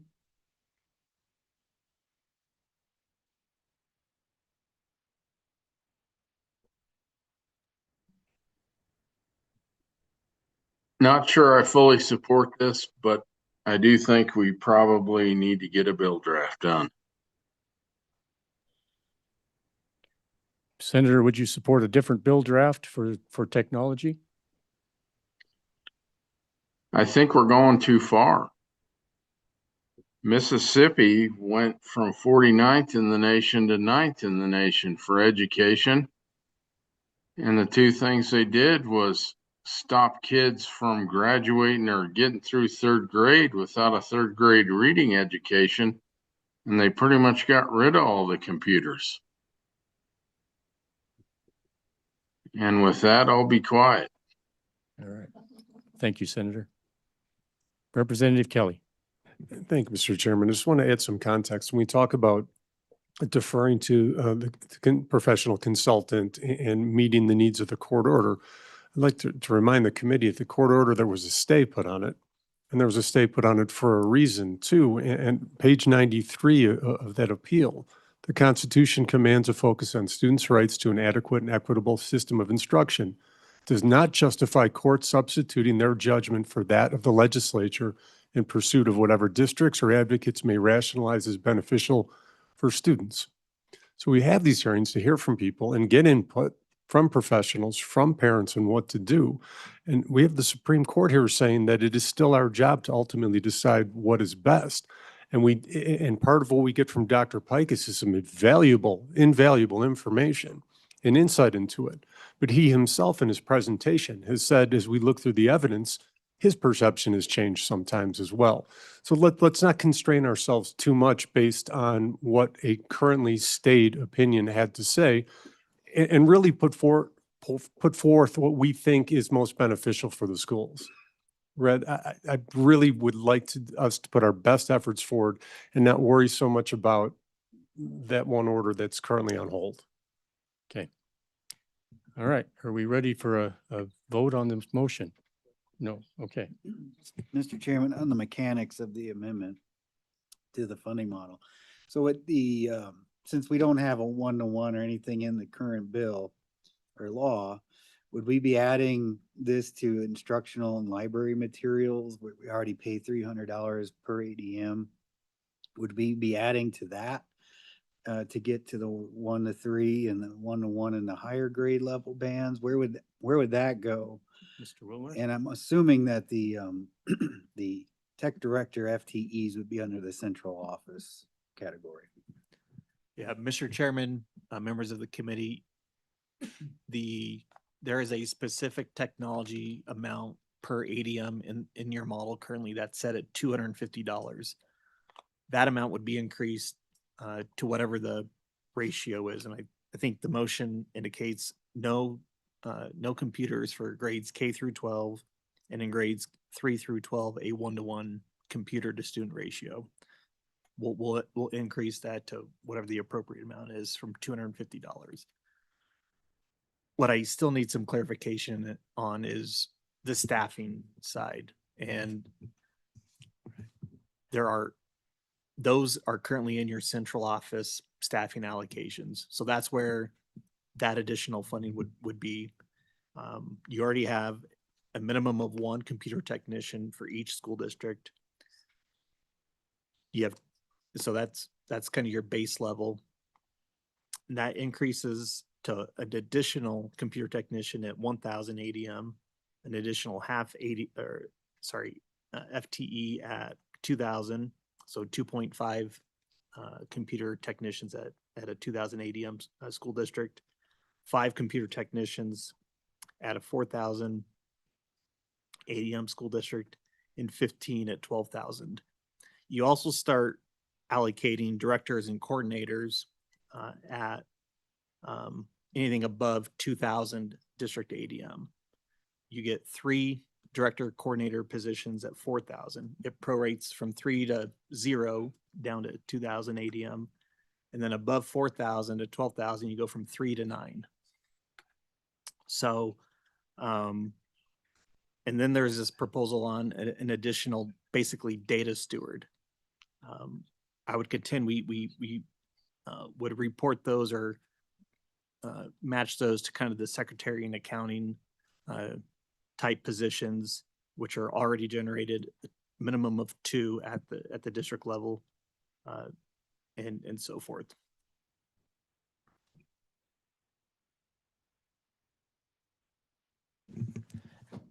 Thank you, Mr. Chairman. So the interest that we heard was that every district have funding explicitly for a technology director. And right now we have a minimum of a technology specialist for every district. And I actually thought, and I'm sorry that I was mistaken, I thought we had explicitly technology director as one of the tags, but it sounds like we just have those for other positions. There's nothing that says that we can't create a technology director tag explicitly, add that to the list, and create that as the 1.0, and then fund that effectively equivalent to, I think you said a network supervisor, for example, was a position that was explicitly captured. As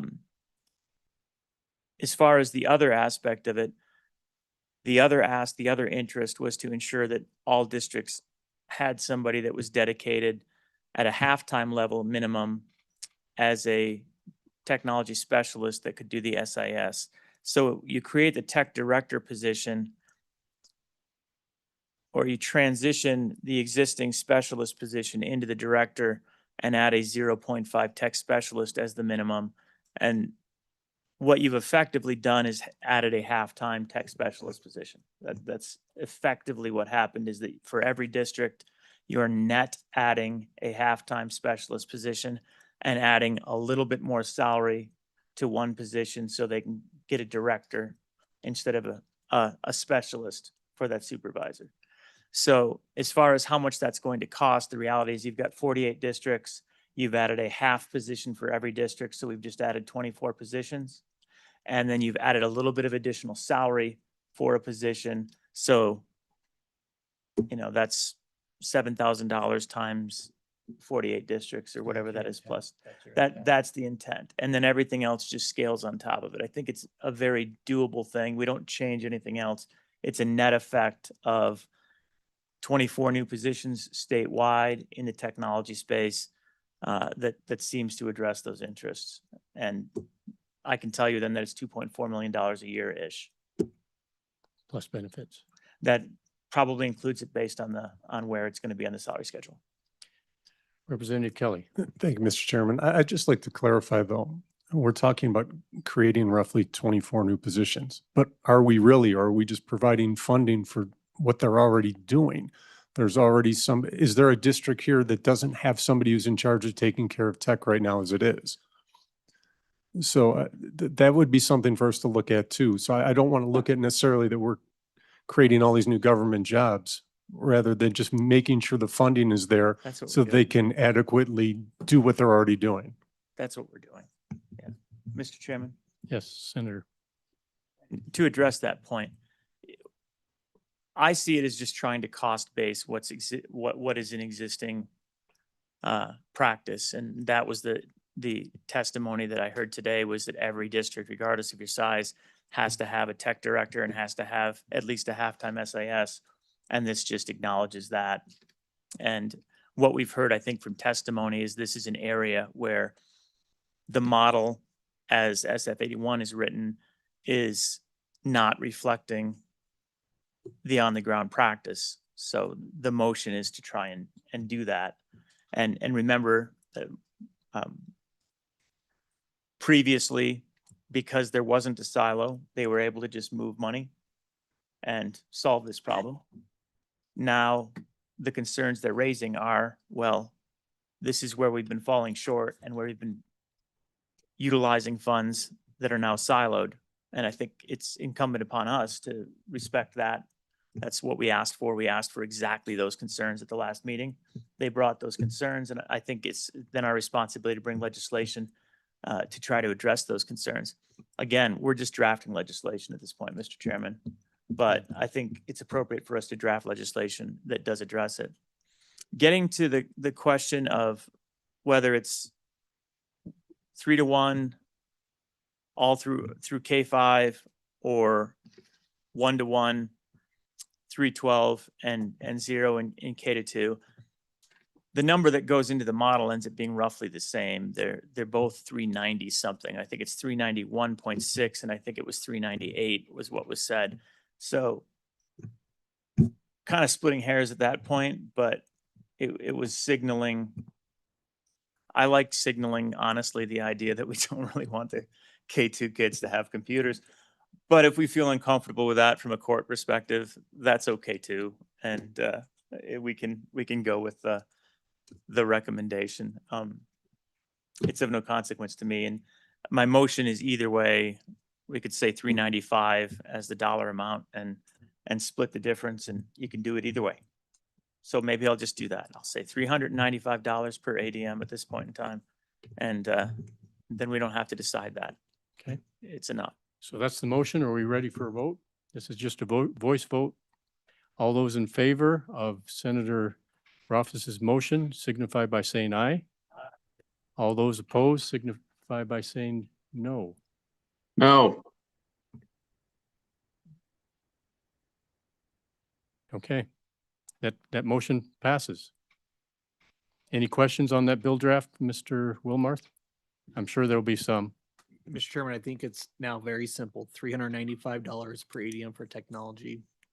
If What? Senator Office wants to work with us on kind of the staffing stuff, we can do that in between the next meeting. Okay. All right, moving on to another topic.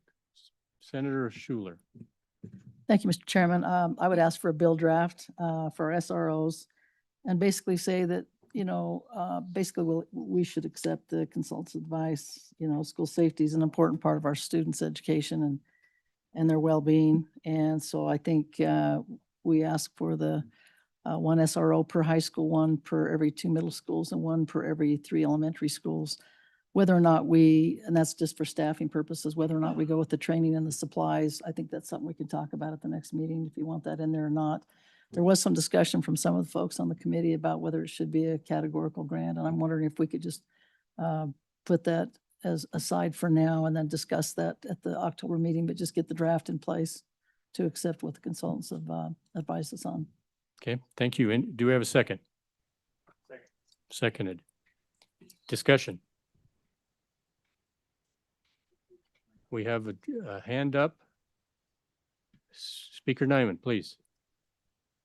Thank you, Mr. Chairman. I do have some heartburn on, and we can certainly discuss this in October, but I do believe that this needs to be categorical. I think that with the liability concern and everything else, I think that we have a responsibility for protection of our young people, and that those dollars, if we're going to allocate them for school resource officers and the protection of these young lives, then I think that has to be spent on that and that alone. That would be where I'm at on this. I think those dollars need to make sure that they get to where they're supposed to get to with no questions asked, and that we make sure that those dollars don't go elsewhere. And so I fully support the motion, but I really do believe that we need to have this allocated specifically to the protection of the kids, and that those dollars stay with the SROs. Thank you. Senator Schuler, would you be amendable to making it categorical now, and then we could pull it out if we decide to in October? Absolutely. I consider that a friendly amendment. Okay. Any other discussion? President Beitman. Yeah, thanks. Just for bill drafting's sake, could we have it drafted in such a way to give us options if we do decide to want to go with a reimbursement approach that we discussed yesterday, as give the committee some options on how we do it, so you don't have to rewrite the whole bill. So if we, throughout discussions and testimony, if that is an option we want to pursue, that you'll have it ready for us. Mr. Wilmot? Mr. Chairman and Senator Brightman, how I interpret, even just like within a categorical grant, this would be for the purposes of hiring a school resource officer, sworn law enforcement officer, whether that's through a contract with the sheriff or a police department, sheriff's office or a police department. We can structure that the allocations to the school districts would be for that purpose, to pay for those contract costs. Some clarification on the initial motion. Is it just for the salaries and benefits, or is it inclusive of the equipment costs and the professional development, or no? Senator?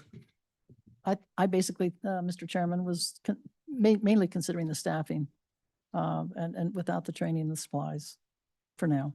Okay, thank you. And that can be added later if we decide to, but right now it's just the staffing. So, Mr. Chairman, I think how I understand the motion is we'll draft the bill to allocate based upon the consultant recommendation of one for every high school, one for every 2 middle schools, and one for every 3 elementary schools. And then it would be only for those agreements that are signed by school districts with those police departments and sheriff's offices, and it can't be expended for any other purpose. And yes, it'll be categorical. Yes. Representative Kelly. Thank you, Mr. Chairman. I'm pretty sure I'm going to get outvoted on this one, but I'm averse to a categorical grant for SROs just because what we're ultimately talking about is school safety, and I'd rather the districts be able to decide what they believe is best for school safety, whether they'd like to use the funds to harden facilities, to train faculty to carry. And if we make a grant that this is only to hire SROs, philosophically, I have an issue with normalizing for kids, armed government employees, wherever they go from the time they're a little kid. And if that is what a district and community decides they wish to have, fine, they could still use it if it's not categorical. But if they would rather do an alternative form, if they'd rather not have an armed police presence around the kids all the time, they could do that as well. Okay. Further comment? Senator Ruffus. Thanks, Mr. Chairman. And I'd second that motion for discussion, but if we can have maybe a little more of how that would be drafted. I've always thought of this or supported it more as a safety and security category. One concern that it gets into if we make it very broad is that it gets into the school facility side of things a little bit and starts to play games over there. But how would we craft it if we structured it so that it was safety and security? Do you have any ideas on the language of how that would be structured? It could still be categorical, but for categorical for the purpose of safety and security instead of categorical just for school resource officers. So how are you seeing that captured? Because I do like this idea in general and think we should give that flexibility to districts. What are your thoughts? Representative Kelly. Thank you, Mr. Chairman. My only thought was I'm glad you brought up possibly stepping into the realm of school facilities when I talked about hardened buildings, but I concur that I would like to have flexibility here, but still that doesn't mean without sideboards. We've had concern, and we talked also about if we make it too broad, then do we start going into things like, well, now we consider mental health counselors to be a part of school safety, which is typically when we think safety and security, whether it's a bank or it's a ball game, we don't think about hiring mental health counselors to come in. But if it is too broad, something like that could be interpreted as such. So whichever direction the committee goes, I'll vote however I think on it. But I've just, we've heard a lot of backlash about categorical grants as it is. So I'm a little remiss to create another one. Okay. So the motion right now is categorical grant unless you want to change that. Senator. Thank you, Mr. Chairman. I would prefer to keep it out and keep it broad to start with and then think about the categorical, but that's just me. Again, the pushback we've had on categorical grants, we get the impression that the schools believe that we don't have the trust in them that they need to have. And, you know, I understand both sides of that. Having worked in school districts, I would rather not have it as categorical now, maybe later. But Could you refresh us what the motion is? It's just to adopt the consultant's advice on the SROs to have one per high school, one, and that would be not a dedicated one, but a full-time, one per 2 middle schools and one per every 3 elementary schools. And not dealing with staffing, or excuse me, just dealing with the staffing, not dealing with supplies and equipment, as well as professional development. Just leave Okay, that out for now. Are we ready for the question? Senator Ruffus. So it's a little bit confusing right now because there is an amended motion, but the amended motion was to a categorical original motion. If the original motion is no longer categorical, I think the amended motion is going to end up going away potentially. So I just want clarification where we'll end up right now. I think that obviates the motion if it isn't categorical. And so I'd look back just for clarity from the senator. I'm wondering, Mr. Chairman, if we could just vote on just the amendment that I considered friendly, even though I don't care for it. Can we just vote on that amendment? rather than my drafting ideas. The amendment of categorical. Yes. Whether we want that or not. Yeah. Let's remove ours then and do it afterwards. Mr. Chairman, just from a procedural standpoint, if we want to do that, we should remove ours because ours is only relevant if the motion to make it categorical passes. So, okay. We'll remove ours for now. Okay, so the question now is to make it categorical or not. We And- have a Speaker Nyman before we vote. Thank you, Mr. Chairman. Yeah, and just for clarification and help to people to understand what I'm thinking on this.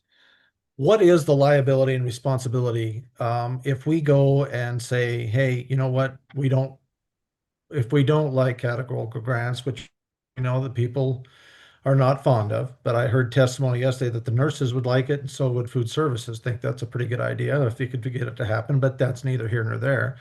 But my question in my mind is safety and liability of the districts. If we allow dollars to be used for school safety and put those out there for the district's use, and let's say a district opts not to use it, they do something different, they go a different direction, which is what we're talking about here is their full latitude if we do a non-categorical. I guess the question I would ask LSO or staff, do we open ourselves up that, hey, you know what? We allocated you money and you chose not to use it in that fashion. The state is responsible in their role for funding, and the districts are not responsible when it's non-categorical as a block grant to utilize those dollars had they see fit. Something happens and there was monies allocated for security. Does it open up the state or the district that, hey, you had money and didn't utilize it for this, and this tragedy happened here? And I guess that's my question. My concern is protection of our kids and also protection of our people that are our taxpayers and our folks that are liable for this.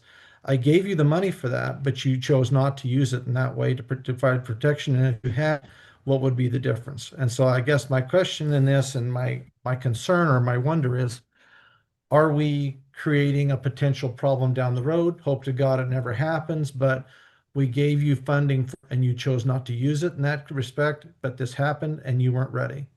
Is there or is there not an impetus to do that in this particular instance?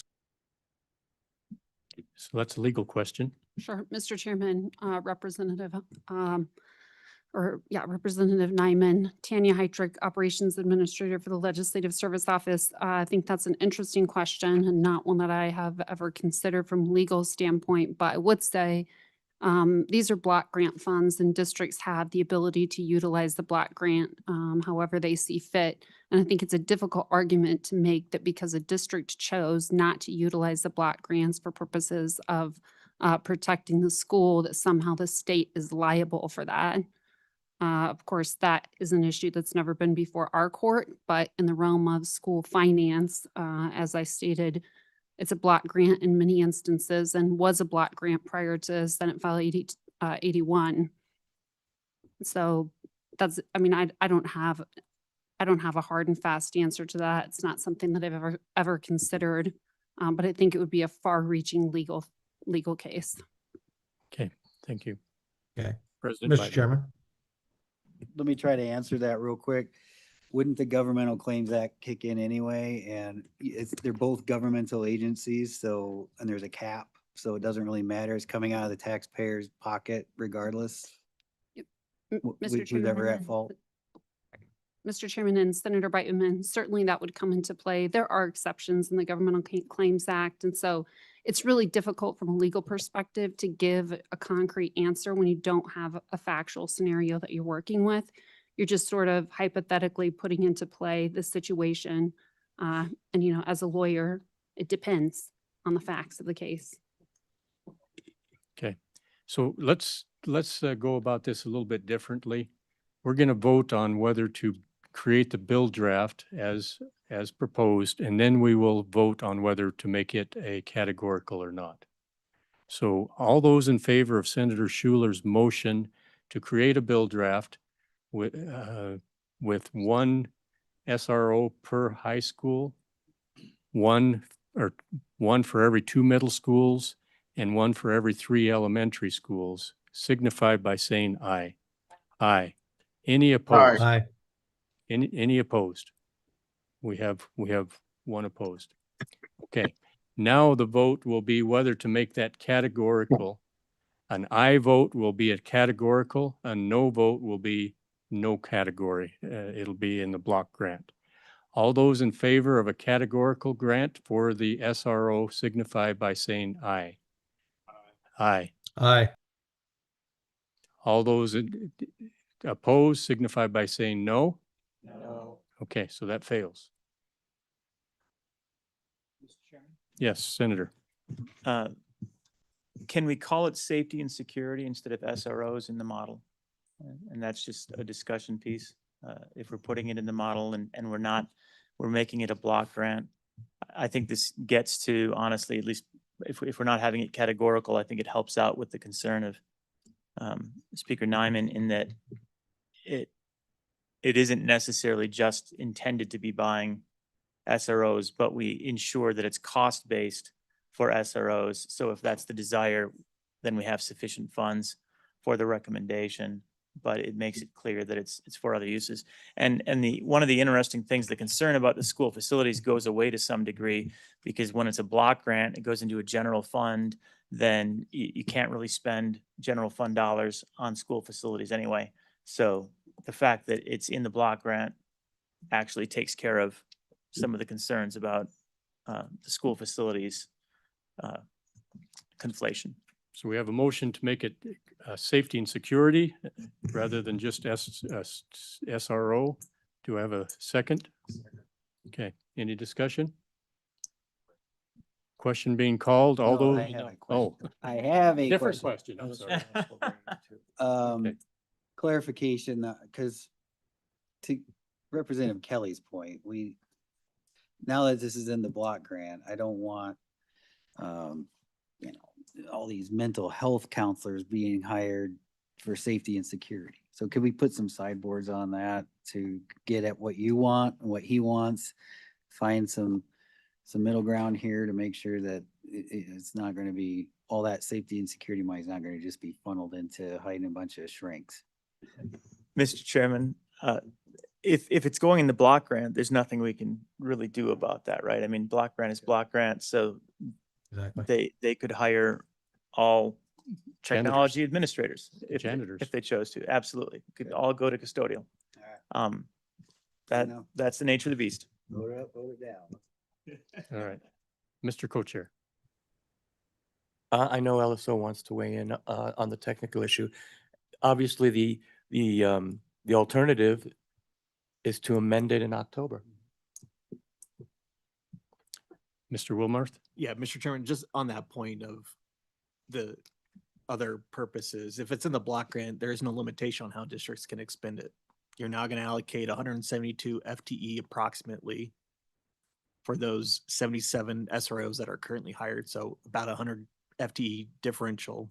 Districts are going to utilize those purposes for student activities, custodians, technology directors. There is no sideboard that can be implemented if it's within the block grant. Any other discussion? All right, let's vote on whether, right now it's an SRO. The motion is to change that to a safety and security. All those in favor of changing to safety and security signify by saying aye. Aye. All those opposed signify by saying no. No. No. So I think that passed. Okay, nobody's disputing that. So the chair says it passed. All right. So safety and security going into the block grant. 1 for every high school, 2 for every middle school, or 1 for every 2 middle schools and 1 for every 3 elementary. Yes, Senator. We didn't clarify, I think it's implied perhaps, but we didn't clarify the concept of the co-located building in the motion. And it was presented both ways. Most of the time we've discussed it as not more than 1 per building. And I guess I'd ask to make sure that that is the intent for drafting, because that's what my takeaway would be the co-location limit, but So the motion was to follow the recommendation of the consultant, and that was part of the consultant's I recommendation. think it was, yeah. Okay. Just clarifying that. Thank you. Okay. All right. Any other draft proposals? Representative Yin. Mr. Chairman, I'll make a proposal for kind of conceptually to work with Ms. Hytrek on a new student activities model with the numbers and formula provided to Ms. Hytrek to help draft that well before our required date for materials, which talking to her, I think is early October. So that means our group is going to have to meet sometime in the next couple weeks to make sure that we get that to her. And so that's my motion. All right. Do we have a second? Seconded. Any discussion? Seeing no discussion, all those in favor of this proposal to work on a bill draft for activities before our next meeting signify by saying aye. Aye. Aye. Any opposed? That one squeaked by, as Senator Anderson always says. Okay, we have three. Any motion for a fourth? President Beitman. Thank you, Mr. Chairman. On school nutrition, let's, I'll throw it out there for a, bill draft to take up the recommendation option number 2, which is reimbursement of a portion of expenditures, and set that at 1/3. Second. Seconded. Any discussion? Question. No discussion? All right. Sensing that we're ready for the question, all those in favor of President Beitman's motion for nutrition, for a bill draft for reimbursing up to a third of the cost, signify by saying aye. Aye. Any opposed? All right. That takes care of 4. Are there any other committee directives? Any other committee directives? Okay. Mr. Chairman, I have a technical drafting question with regard to those 4 bill drafts. I ma'am. presume those will be effective on the next school year, not effective immediately. And in the event you'd like to change that policy decision, you can do it at your next meeting. Yeah, let's make it that way for now, and we can change it at the next meeting if we want to. Okay, thank you. Okay, does that clear the desk for the committee? Any other discussion? We will adjourn until our October meeting, and which will be in Casper. If you show up here in Cheyenne, you'll miss it. Mr. Wilmarth. Mr. Chairman, not related specifically to this committee, but related to school finance. The Joint Education Committee and the Joint Appropriations Committee will be meeting jointly on September 15th. This is their annual meeting in years between a recalibration to discuss inflationary pressures and the extent of a external cost adjustment applied to the block grant model. I just want to advise the entire committee of that. There are several members on the committee that will be in that meeting, but for those that are not part of those 2 committees, that'll take place on September 15th at 8:30 a.m. So just wanted to inform the committee of that. Yes, that was part of Senate File 81, is that we have annual ECAs. So this begins that annual event. So thank you for reminding us about that. Any other announcements? With that, we will adjourn until October.